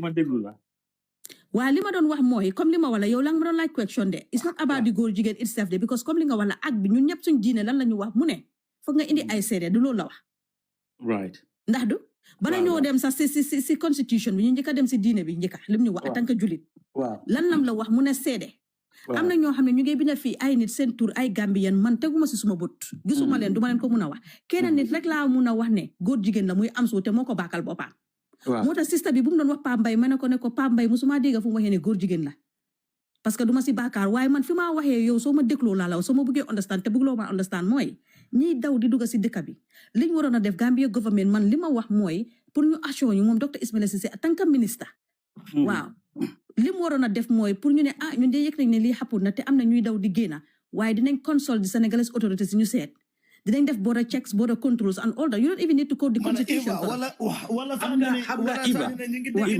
léegi ministre of health Iba man fu ma waxee mooy déglu ma bu baax a baax right just because ma laaj ko kan mooy si am zo mooy ki de solu comme jigéen noonu sol or ma ne yow bàyyil di laajte nit ñi benn waaw nekk Sweden mooy jeeg bi Iba waaw mu ne moom mooy jeeg bi waaw just because a rumor is going on social media there are people ñoo xam ne daw nañ duga nañ Gambia it doesn't make it factual lii du rumor de man si journaliste laa ko déggee ñu wax ko man seetuma seen influencer si de ba tey du rumor de make it moo tax loolu laa la gis nga government da nga am responsibility déglu ma Daddy L yow fi nga waxee work with people's opinion Daddy L loolu su xappunee Gambia mu si biir Sénégal su iwee rumor la sax gis nga every rumor has an element of truth attached to it nah so some of them are just fabrication moom laa la wax some of them but majority of the rumors bàyyi ko xel majority of the rumor that bàyyi ko xel daf dee am element of truth attached to it foog ñu understand the government setting tam it doesn't just waxuma la loolu man yow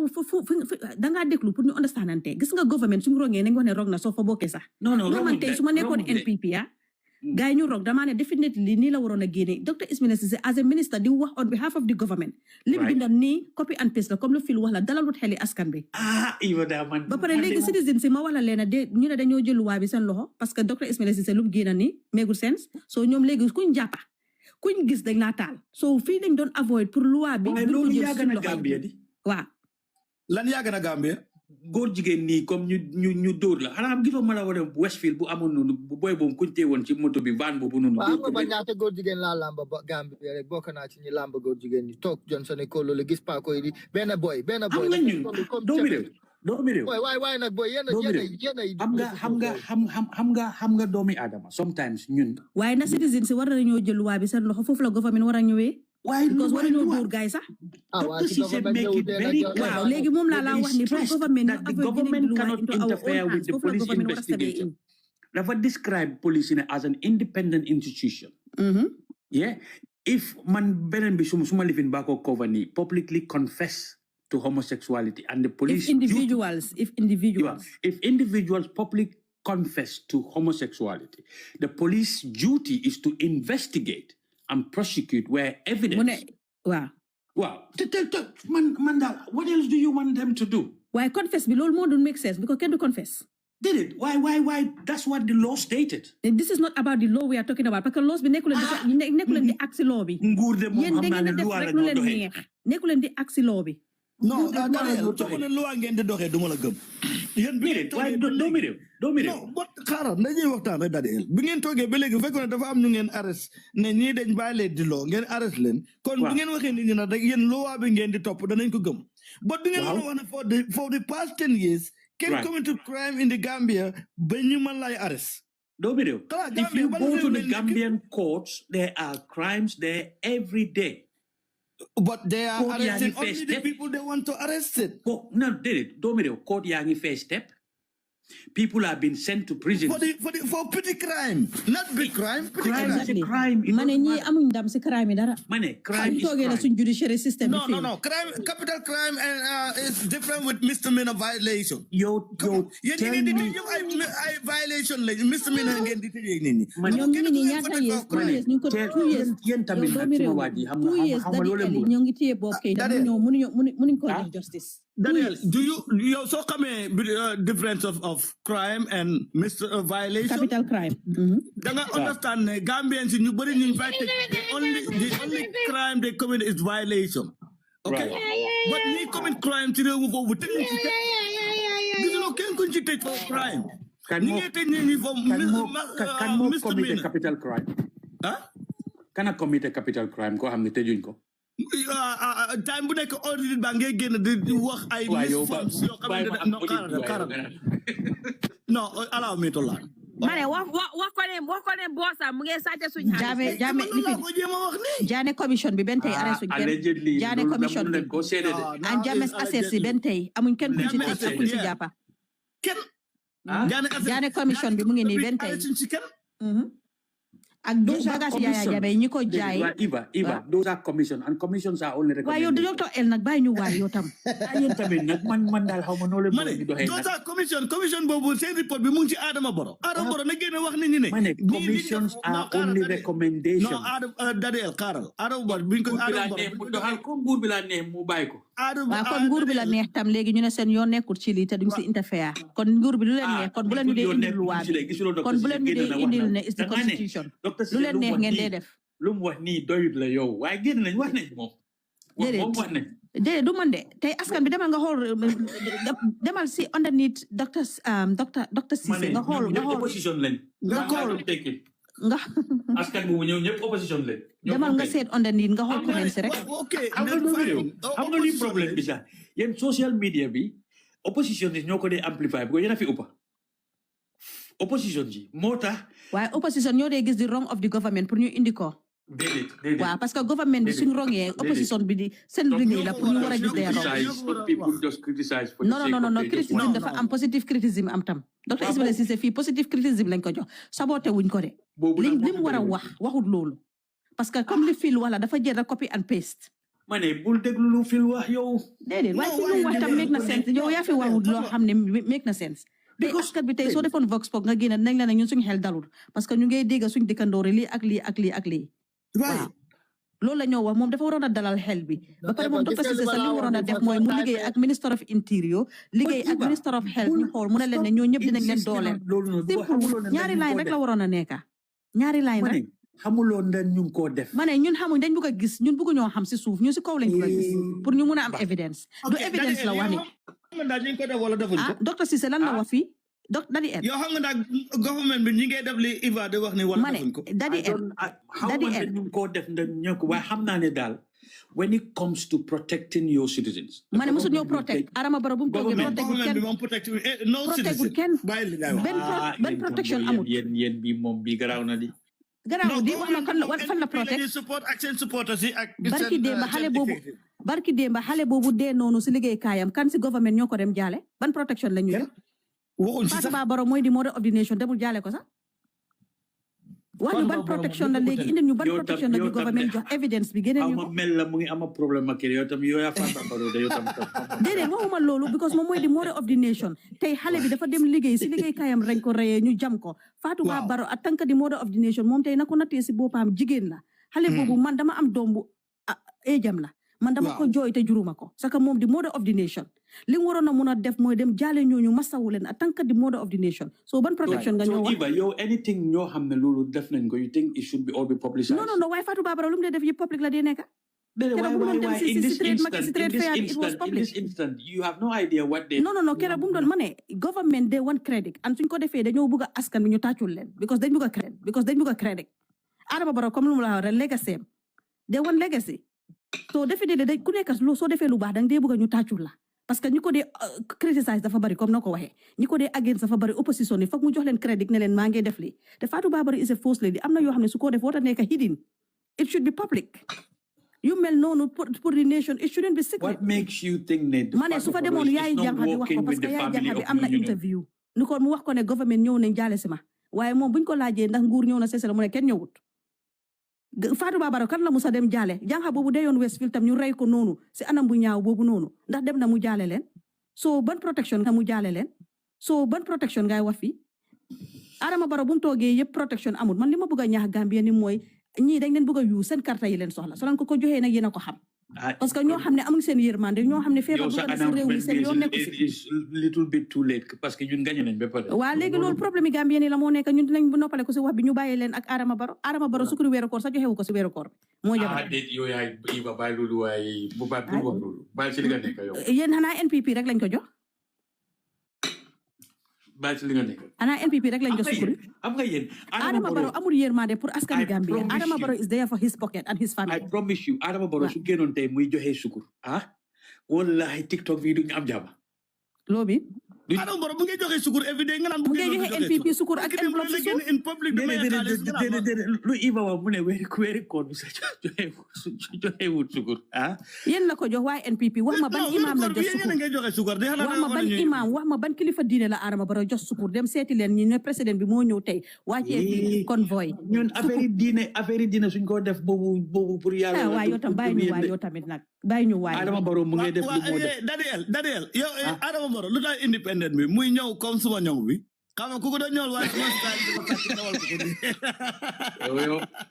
yow Adama Barrow wardrobe bi yëpp di xaftaan léegi nga naan xaftaan la waaye design bi suma design la waaye man xam nga lan ma jaaxal doomi do lu tax ñun suñ Gambie suñ président yi yëpp xaftaan rek waaye africain lañ di africain lañ Afrique la ñoo représente waaye ñu mën a sol ay Adama Barrow de xam nga ne sut jàpp ko parce que dafa mel ni kooti xanga yooyu kos yi kooti xanga yu ñu aj ñëw Adama Barrow moom kos jàpp ko de bu ko si dugal sax ngir yàlla kilifa moom lii moo ko jàpp na dafi fi kilifa Barrow de sol tracksuit am suy dem training dëgg African leaders yëpp nag dëgg kenn warul di sol ay kos yi ak can you imagine European outfit what for ñii African president lañ mooy representation bi rek daal xam nga ku ko ñëwal waaye suma style bi lañ sàcc ñëwal kooku kii moom danaa ko si alaman te yoram bi danaa ko alaman man leer na daal xam naa ne ñawkat Adama Barrow moo daa sa ñawkat bi daal loolu moom leer na naka la ko dàq te mu jël suma style ñëwal ko Adama Barrow style ñëwal ko Adama Barrow ñu ne moo dàq ñëw xam nga ne lii moom te gaay na lan gis nga lii foog naa ñoo ko defee de mbuba yi nii nga ne lan xaftaan bi Sénégalais a ko ñëw loolu de moom mënuma la see wax dara leeruma xaw ma kan mooy ñëw katam na xaw ma loolu xaw ma ko la nee nga relate ko tu Sénégalais léegi la maa ngi ko saaj léegi nii kañ loolu doo ko gis ci internet bi la nee nga google ko awa ko foo ko gisee ma ne first lady bi su demoon jaale ñooñu public office la moo liggéeyal ndi ko dina ko génnee si kaw parce que nag dina bëgg a aduna gis ko dina bëgg a aduna gis ko amul kenn ku si dee first lady's office boobu bokkul si public ma ne moom laa la wax amul kenn koo xam ne dee na Gambia si ndaw te moom ngi am ay njaboot moom Fatou Babara moom tey loolu su fekkoon tey nekkul first lady tey loolu mu daloon ko dina doon bëgg a président bu nekk di sitting président mu dem jabaram masawu ko moom dafa waroon a masawu gaay su demul sax mu yónnee délégation ne leen yëg nañ lii suma njaboot lañ ma ne defu ko su ko defoon mu wone ko boy man wax naa la ne yow indil ma évidence bi ne def na ko man I cannot bring the evidence boo xam ne isuñ ko si public bi waa léegi lan moo tax indiwul ko si public moo laa wone defu ko nag it's not there so loolooy wone den dafa nekkal askan bi Adama Barrow ak famille they don't even care about the askan déedéet lu tax léegi yow doomi réew mi ñëwal si suñ topic kii mu ngi ñoo distract suñ topic bi moo nekk loo xam ne mooy docteur Ismaila Ceesay ba pare opposition itam gis nañ ne kenn waxul si tam ba tey que te feebar bi mu ngi dugg si homosexualité moom comme li nga wax la rek homosexual man suma liggéeykaay awma rek gay dama am transgender tey rek si biir wanag bi am na koo xam ne ñëw na because man gis naa ko dama ko fa romba man gis nga message yooyu du ma dee saf ñëw na am na lum tey si female toilet bi because transgender la mu am ku ñëw mu ne ma ne ndax gis nga lu kii bi dama ne ko awma evidence xaw ma ne moom bi dama ne ko awma evidence xaw ma ne moom bi dama ne ko awma evidence xaw ma ne moom moo ko fa def ma ne ko soo buñ ko accuse soo doo ko mën a accuse because comme li nga wax la evidence la ñoo dire moom transgender la send na message moo xam ndax xaw ma moo ko def parce que suma beneen collègue bi moo ko indi suma attention ma ne ko waa man gis naa ko si wanag bi waaye dama let go parce que lu mu wax la rek woodam la binda rek mënuñoo xam kan la caméra nekkul si wanag bi pour ñu gis ne moo ko def transgender mu fa waaye yow su ma la waxee ne Daddy L man last year gée bi nga wax ne si biir liggéeykaay bi ñëw na mu defaral ma kéeg ndeysaan nit lañ mu defaral ma kéeg defaru man du ma leen dee dismiss du ma leen dee dismiss ñëw na man foofu la àndaa yow nag déglu ma rek ma wax la gis nga du ma leen dee dismiss ñëw na mu defar kéeg Ramadan bi mu ñëw after su ma dee lekk si biir di nga stade bi wala ara bo da ko sàcc waaye wala wax nga dëgg de boy yow baxana bi rek nga solut waaye doomi réew mi sa xaftaan lan la ni doomi réew mi ñu ne aji dafe ma ne ko ara bo xam ku ko ñëwal waaye da suma style bi la jël ñëwal ko ci independent bi mu toog ku jaaral ak aji dafe su dee moo ko dee ñëwal aji dafe Gambian la te jaar foofu moom adana ñu ne Adama Barrow amut kenn koo xam ne widely wax nañ ne moom moo ko dee ñëwal but a Gambian designer named Aji Dafe, director of excellence fashion design, was reported to have made the Haftan traditional outfit was at his inauguration vacation. Mooy si handori Kuba Dafe bi. Wa inauguration am bi la ko ñëwaloon li Aji Dafe ñëwaloon. Mané na moom mooy continuer di ko ñëwal sax. Non depuis boobu nag Sénégalais ba ko dee ñëwal naka la tuddati. Bill Macky Sall bi naa la ko wax suma xol waaye Adama Barrow xam nga ne Macky Sall moo ko fa teg mooy toj laay ci Adama mooy toj laay ci Macky Sall bi wax naa la ko di yéen wax boobu noonu foo leen ko teg mooy toj laay tamit Daddy L di nga ci suuf sa gaa ngay bind ñu ne yéen da ngeen ma war a fay parce que suma style ngeen di jël di ko ñëwal ñu ñawkat yu bëri la suma style si ngeen di jël di ko ñëwal président bi pour mu donc xam nga man lan laay géem a def sax I'll try to get doctor to come up either one platform doctor Bat and xëy na moom would explain moom statement am bi doctor Bat doctor sama kena doctor Ceesay ban doctor there is a lot of doctors doctor Ceesay la this specific then dama loolu pour mu ñëw wax ni parce que lii ñun daf ñu confuse ñun du fi lañ ko doon séntu I'll do that because bu mu ñëw si ñun sax moom na génn rek mu wax su dee moom need a lot of clarity so exactly so bu mu copy and paste docteur la te jàng na am na koy bind si suuf mu ne da ngeen sentence somebody live in prison kan la man xaw ma sax I don't know big fish mu ngi koy bind si suuf mu ne Daddy L tell them someone was sentenced today okay pour living ku daanu si kaw nit waaw loolu moom am na ngay tëj nit ñi waaye bi ko élection mu ngi ñëw di ngeen try pour tëj kenn pour wane nit ñi ne yéen a ngi liggéey élection mu ngi ñëw si ngeen dee def seen yi rek loolu rek we're not gonna be that petty now if somebody commit such a serious crime boo xam ne ku mel ni daanu si kaw nit forcé ko loolu ñaata nit la yéen depuis bi ngeen toogee ñaata nit ñoo daanu si kaw nit ma ne depuis bi ngeen toogee ñaata nit ñoo daanu si kaw nit tëju leen élection mu ngi ñëw si so even so daanu si kaw nit ma ne yéen bi ngeen toogee ba tey loolu la ñaata nit ñoo daanu si kaw nit xam nga léegi we have to be fair even nit sax when you accused of such things you are innocent until found guilty so loolu bëgg I don't know what you want the government may la yéen depuis bi ngeen toogee ba tey ñaata nit ñoo daanu si kaw ne Adama Barrow 2 times la fa toog waaw 2 times yëpp yéen bi ngeen toogee ba tey kenn daanu si kaw kenn ba at bi la nit daanu si kaw nit ngeen doog ko teg waay yëpp a ngi yëpp politique la rek political card ngeen a def nii rek politique rek ngeen a def mu ngi dem si code bi ma ne politique la yëpp askan bi nii ngeen leen dee naxee askan bi Gambie yëpp politique la if you want to know that you have to follow the judicial politique la laa la wax Gambie nit buñ ko jënd tey buñ ko jënd ëllëg yëpp Adama dafa politique politique bokku si politique la li tax ngeen indi ko waxtu bii politique la li tax ngeen ibi seen tali yi waxtu bii politique la li tax ngeen yónni ñoom kii nii am na kuñ téye mu ngi mile 2 kooku def mu ngi support NPP waaye mu ngi mile 2 kan la bari na du benn du ñaar yow da nga bëgg non yéen kenn non xaaral Dadeel yéen kenn ngeen fi everyone in that mile kenn support but Dadeel xaaral yéen kenn ngeen moo mos a support NPP ngeen tëj ko mu fay $40,000 gars yi lijjanti ko passeport mu rëcc leen dem gars yi lijjanti ko passeport dëgg la am na wala amut Memba Dramé NPP la yéen a ko diteen ba pare mu lijjanti passeport am génn romb leen fa dem ñibbi.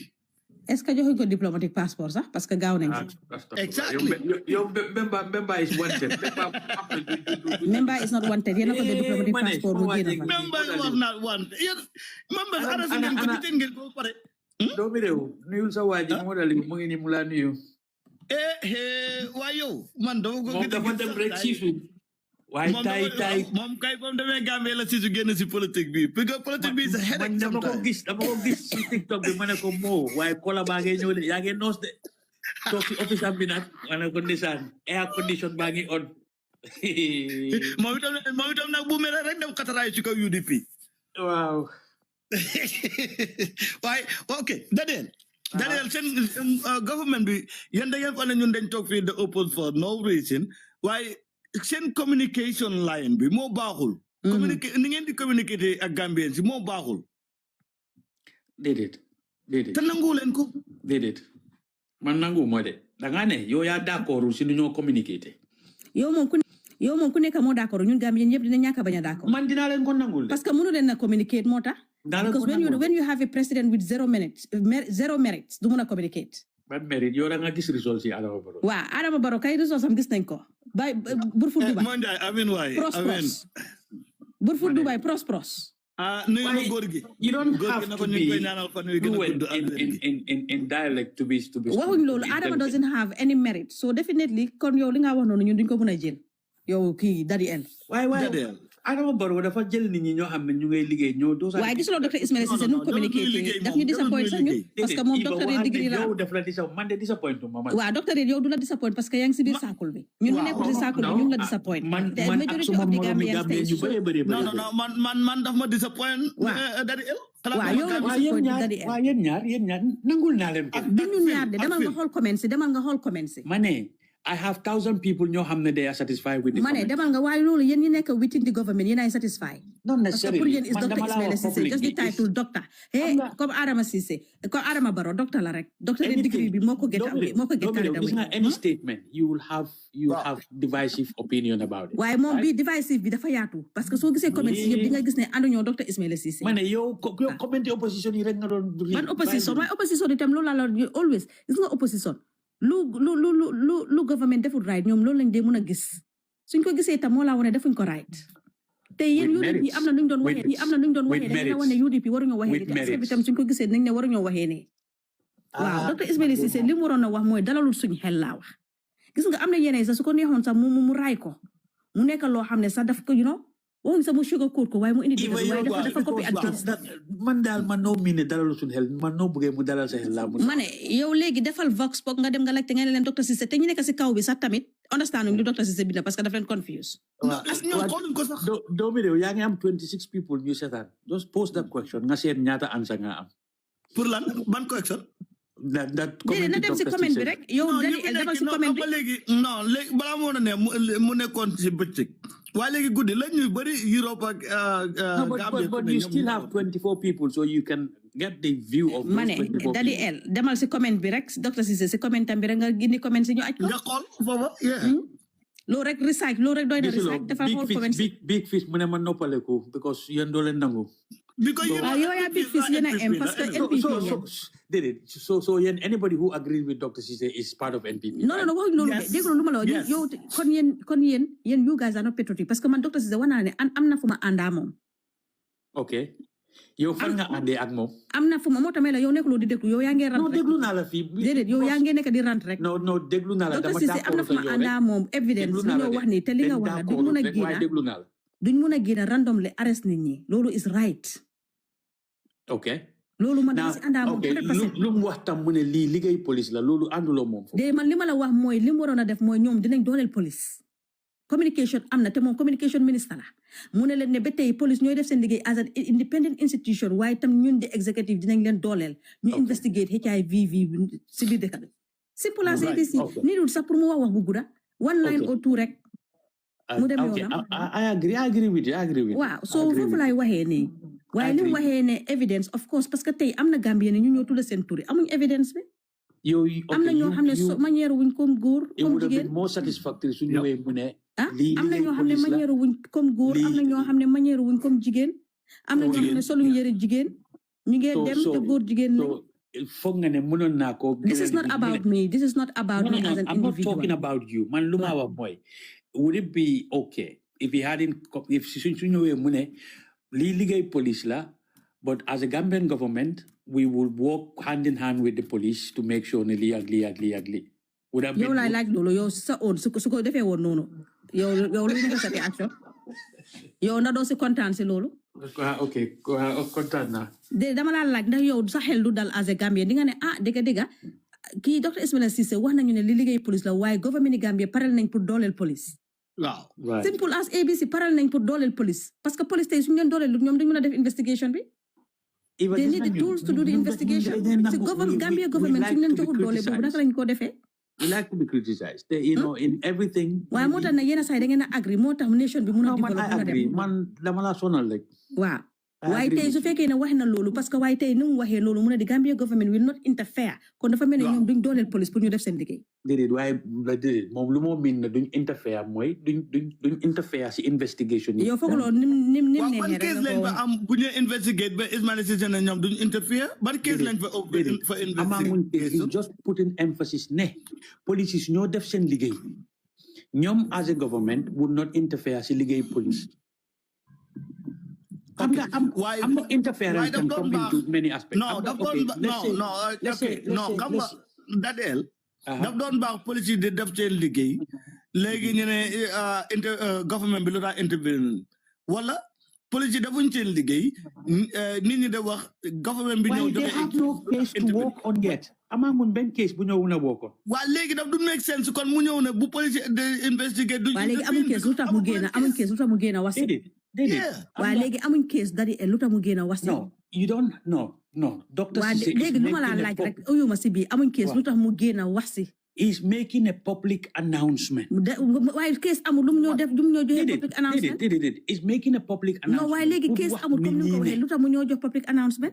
Déedéet mu ngi wax nit ñi ne. Déedéet waaye yow léegi si li nga wax ne case amul lu tax mu ñoo jox a statement parce que this is not even an announcement, this is a statement being copy and paste. It's an announcement. It's not an announcement, it's a statement. It's a public announcement. It's not a public announcement. Du ko dinañ ko fa def, it's a statement. It's a statement. It's a statement. Well, léegi Dadel nañu waxtaan. Okay. Moom mu ngi ñëw di wax nit ñi ne government executive bi ñoom di intervene with the police work. Correct? Right. Yes. Léegi. And so should it be. Ban work la police Carol, ban work la police nekk léegi. Ba ñoom ñu ne duñ ci intervene. No, police nekkul ci benn liggéey. Okay. Astafurlah. No, hara. Astafurlah. Police nekkuñ ci liggéey boo xam ne man xam naa ko. I don't know. Léegi moo tax nag léegi bu génnee ne ñoom duñ intervene with the police investigation. Foofu lañ lay waxee ne na li mu wax dëppoo ak li mu war a wax nit ñi. Because there's no investigation bu police yi di def boo xamante ne ni moom dina ko allow mu ñëw di wax nit ñi ne ñun soo gisee waxuñ ci dara. Because we don't want to intervene with the police. If you read this, it's more of like Dr. Ceesay. Mu ngi highlight the law of the Gambia. Yow bàyyi ñu ak law bi yow tam. Ak government bi ñoom seen stand. Xam nga lii. Moom ok lan moo ko ci nekkal ba mu génn léegi. waaye dadi el xanaa dégloo ma may la ne fii police yi king bi dafa jóg mu dooleel gaay mu ne leen ne dinañ leen dooleel. te king bi yoonam nekku si daf ne dina support na leen. buñ ko arrêté la. before ñu ko arrêté. non before ñu arrêté ko. before ñu ko arrêté sax.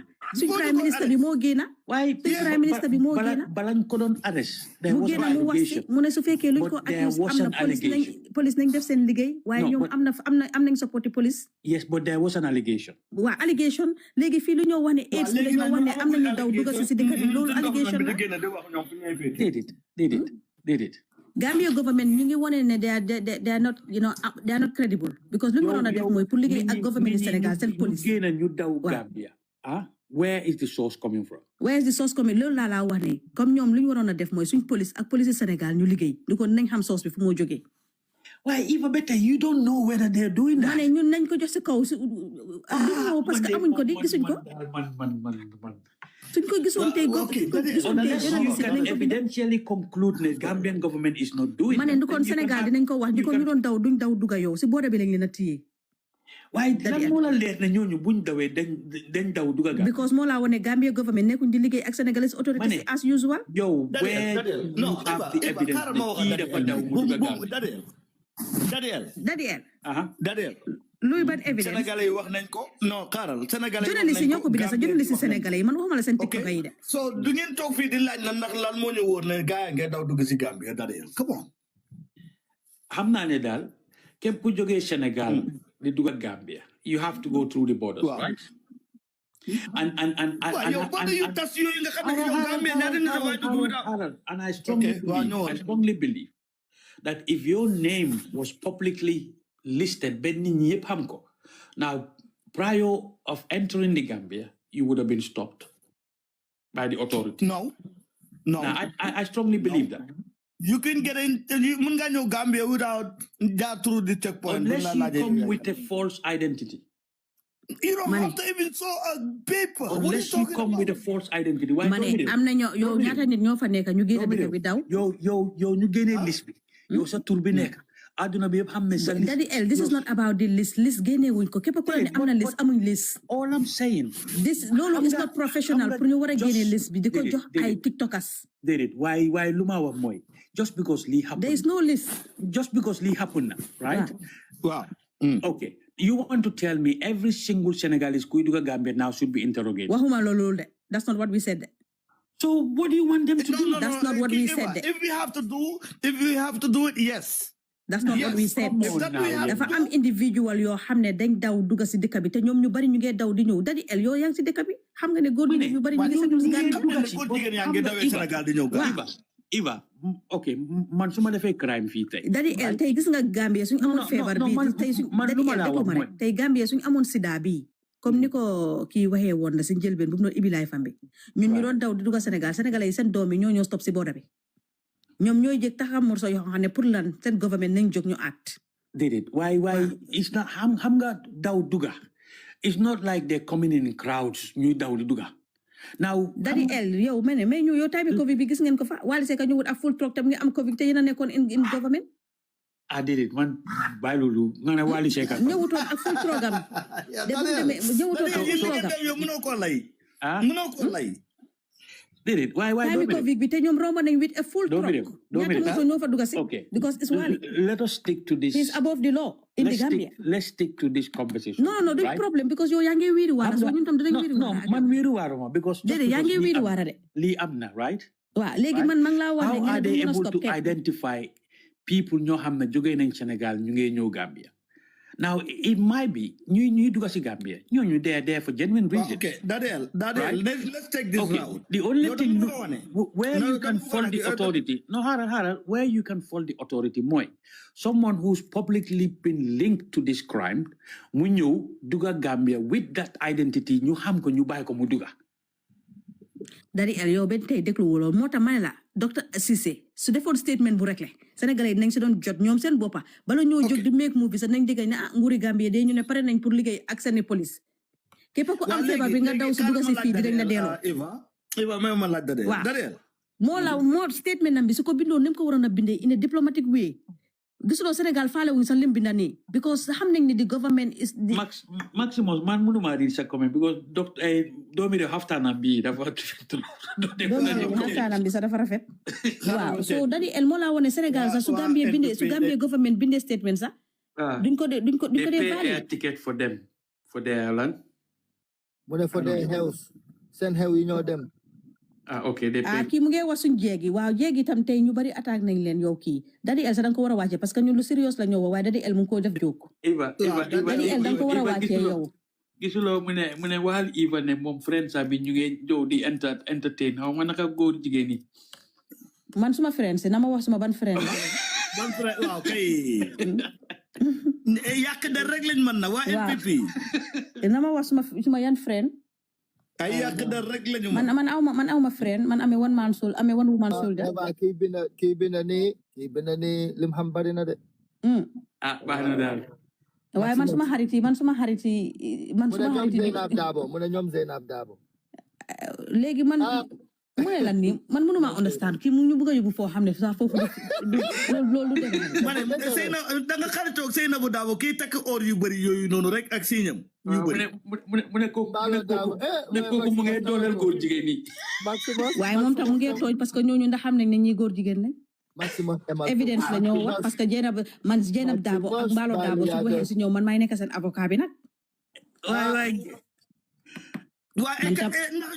ñooñu Jeynabou Dabo itam gis naa mu ngi dardare góor jigéen ñi de ban góor jigéen comme li ñu wax rek lu docteur Cissé wax rek gis nga doomi réew you see how human beings can be biased duñ dee fair loo mean how human beings man léegi lan laa laaj sister bi we know very fair lan laa laaj sister boobu eeg ma ne ko Pape Mbaye man musuma dégg fu mu waxee ne góor jigéen la te duma ko tuumal manière am nag suspect na it's suspicious so do you think he should be arrested just because of we suspect man moo tax may la yow dégluwul man danga ma dégg déglu ma yow man danga ma dégg ma ne ñu déedéet doomi réew mënuñ ko bu fekkee ne non xaaral bu fekkee ne ñun dañ ne suñu loi bi nanguwul góor jigéen suñu loi bi nanguwul góor jigéen soo ko wàccee nekk melokaan góor jigéen but it have to be defined loi bi tam dafa define lan mooy góor jigéen Daddy El danga ma dégg man ne ñu arrest Pape Mbaye danga ma ko dégg man déedéet loolu kañ waxuloo waaw léegi man ban évidence la am pour ne Pape Mbaye góor jigéen la non amuloo benn lan moo tax ma laaj ko sister boobu may la am zozo moom moo wax ne jeeg la waaw kooku moom si boppam moo ko waxal boppam kon am su demee Gambia moom su demee Gambia mun nañ ko arrest because dafa am zozo ñëw na Gambia ba ibi fa bitik minister of youth and sport moo dem ibi bitik bi ma génn live fal waaw minister of youth and sport Bakary Badji moo dem man ma génn live fal ko ma ne ko ndax xamul ne am zozo góor jigéen la muy dem di ko ibi atanka doomi julit kon yéen moo tax leneen na binda ni docteur Samate kii Cissé lu moo binda ni statement la Max am zozo ñëw na Gambia bi am fa bitik demal naa fi la léegi waaw ñëw na bi am fa bitik docteur mu ngi nii moo ko fa evidence bi mu ngi Facebook ma génnee ko léegi Dadel am zozo moom doo bañ na góor jigéen la moom waaw waaye te docteur yéen seen government bi bu moo wax ni moom if he publicly confess ne moom loolu la waaye doomi réew mi léegi nañ ñëw rek ñu def foofu full stop léegi moom lu moo wax ni kon ñoom ñoo dooleel góor jigéen kon government ni baro bi parce que nag ministre bi moo dem ibi bitiki am zozo bi minister of youth and sport Bakary Badji waaw Bakary Badji moo dem ibi bitik bi that was 2 years ago 3 years ago ñoom ñëpp paccax lañ waaw léegi moo tax docteur Cissé su bindee lii ndax docteur Cissé sax moom sax seet na si so why Eva so yow because da nga nekk góor jigéen you don't have the right to live in Gambia no that's not what I said I'm not talking about the góor jigéen question I'm asking a question no that's not what I said no I didn't say that's what you said I am asking a question Dadel man danaa la wax sama xalaat ci mbir mi su fekkee ne ñun dañoo amee loi buñ ne loi bi day bañ góor jigéen ñi dellu amaat beneen diine boo xamante ne ñun dañ ko gëm ne dañuy bañ góor jigéen ku nekk ci réew mi boo solo ni góor jigéen nañ la arrêté nan ko doxal loolu mooy dëgg wala ñi génne loi bi légalise ko ñu mun a am ñoom seen jàmm ci réew mi dox nu lañ neexee waaye doo mun a wax ne dafa illégal ba pare nga ne mun nañoo solo ci réew mi génn te kenn du lay wax dara waaye doomi réew you have to understand loi tam naka la describe naka ñaar borom ñaar góor jigéen waaw naka la ko loi describe naka la ko wax lan nga war a def ba tax ne ñu ne yow góor jigéen nga loolu tam it counts waaw dinaa la ko wax xaaral rek dinaa la ko wax boobu I don't think xaaral Daddy El balaa luwaa bi di ñëw yow sa diine lan la wax alxuraan lan la wax si góor jigéen balaa luwaa bi di ñëw but Gambia we not practicing Islamic law loolu moom non damay ñëw xaaral Daddy El dañuy waxtaan Islamic law ak the western law ñoo si am ok bu si nekk soo amee suspicious si something first thing you should do is investigate donc léegi bu ne solo na jigéen di waxi na jigéen di doxi na jigéen di takaayu jigéen li la war mooy nga investigate ko ndax góor jigéen la wala du góor jigéen bi ko jox na la suspicious bu lay wan na la kii de am naa yaakaar ne góor jigéen la you investigate waaye the same loi Gambia doomi réew the same loi Gambia moo ne freedom of expression so mun nga expression loolu moo tax Bakary Badji def ibil am do bitikam waaye the same loi moo ne góor jigéen dafa illegal ndax yow dadi loolu moo tax kon ministre bu am ni minister of youth and sport xale yi am nañ fa déglu ma rek dadi xale yi am nañ fa séminaire xale yi am nañ fa programme minister of youth and sport dem ibi seen bitiki mu dem ibi bitiki góor jigéen kon yéen gouvernement góor jigéen ngeen ñu indil Eva Daniel yaa ngi wax freedom of expression right waaw su fekkee ne loolu am na lu tax this government pass the law ne boo waxee nguur gi loo leen war a wax dañ lay tëj dañ lay arrest xam nga freedom of expression non xaaral rek gis nañ fi benn militaire Gambia bu ne nguur gi liggéeyuñ ndax ñoom seen supply sax jotatuñ ko kooku dañ ko arrest that's not ethical. Now, lobbying is not ethical. Freedom of speech, ladi. Eva, freedom of expression. But democracy la arama barawa. Muna mo lagi say moy democracy. Come on now. You're just legally yenange ton nak. Now, as much as now, yen kay na ton koku lu dara nek dara ay.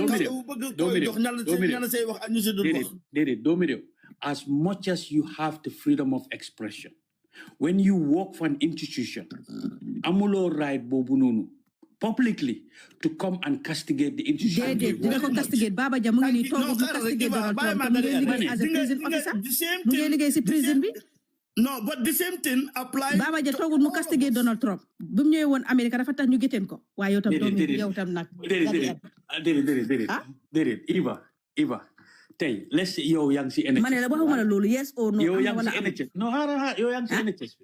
Yang si NHS bi xam nga ak no disagree lu NHS. Kan mo la wax ne man mang si NHS. No, I'm just giving an example. I'm giving no li am na kuma xam si yeen nak xawma kan la because ki kuma ay bindal na suma friend si.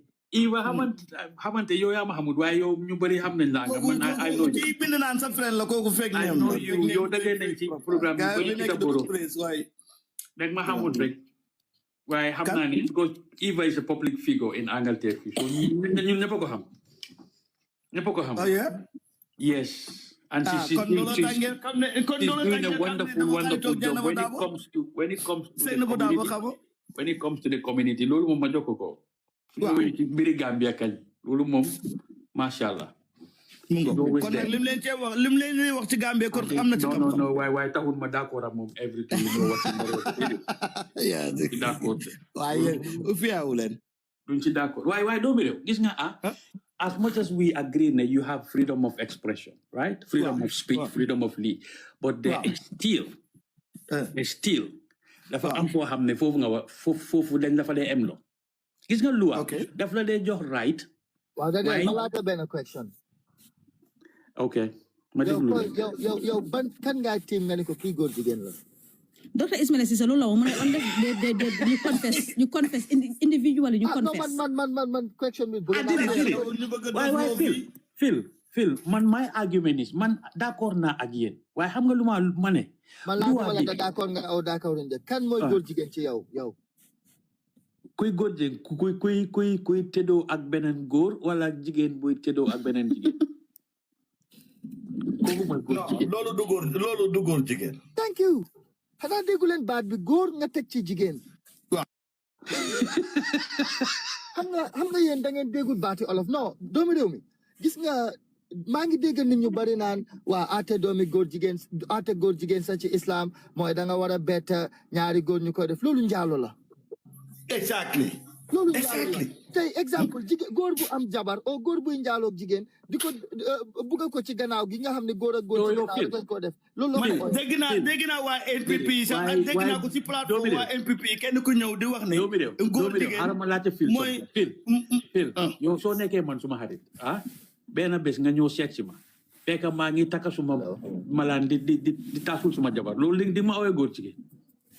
Daddy El moom for example ñu jox sax moo nekk irrelevant with the topic. Doomi réew No, we're just having a comment. For now, you know what that exhaust nañ loolu. doomu réew mi moom kii Daddy El moom lu mu nekk di indi sa exemple sa dafa related ak topic. Déedéet waaye Iva yow lu ñoo wax exhaust nañ loolu because d'accord man yow fi nga ko jàppa foofu nga ko jàppa te nangul naa la ko waaye man nag fu ma ko jàppa boobu de man naa may la de docteur Ismaila Ceesay lu mu wax am na fu ma ko nangul waaye daf ñu confuse te dafa war a ñëw clearly.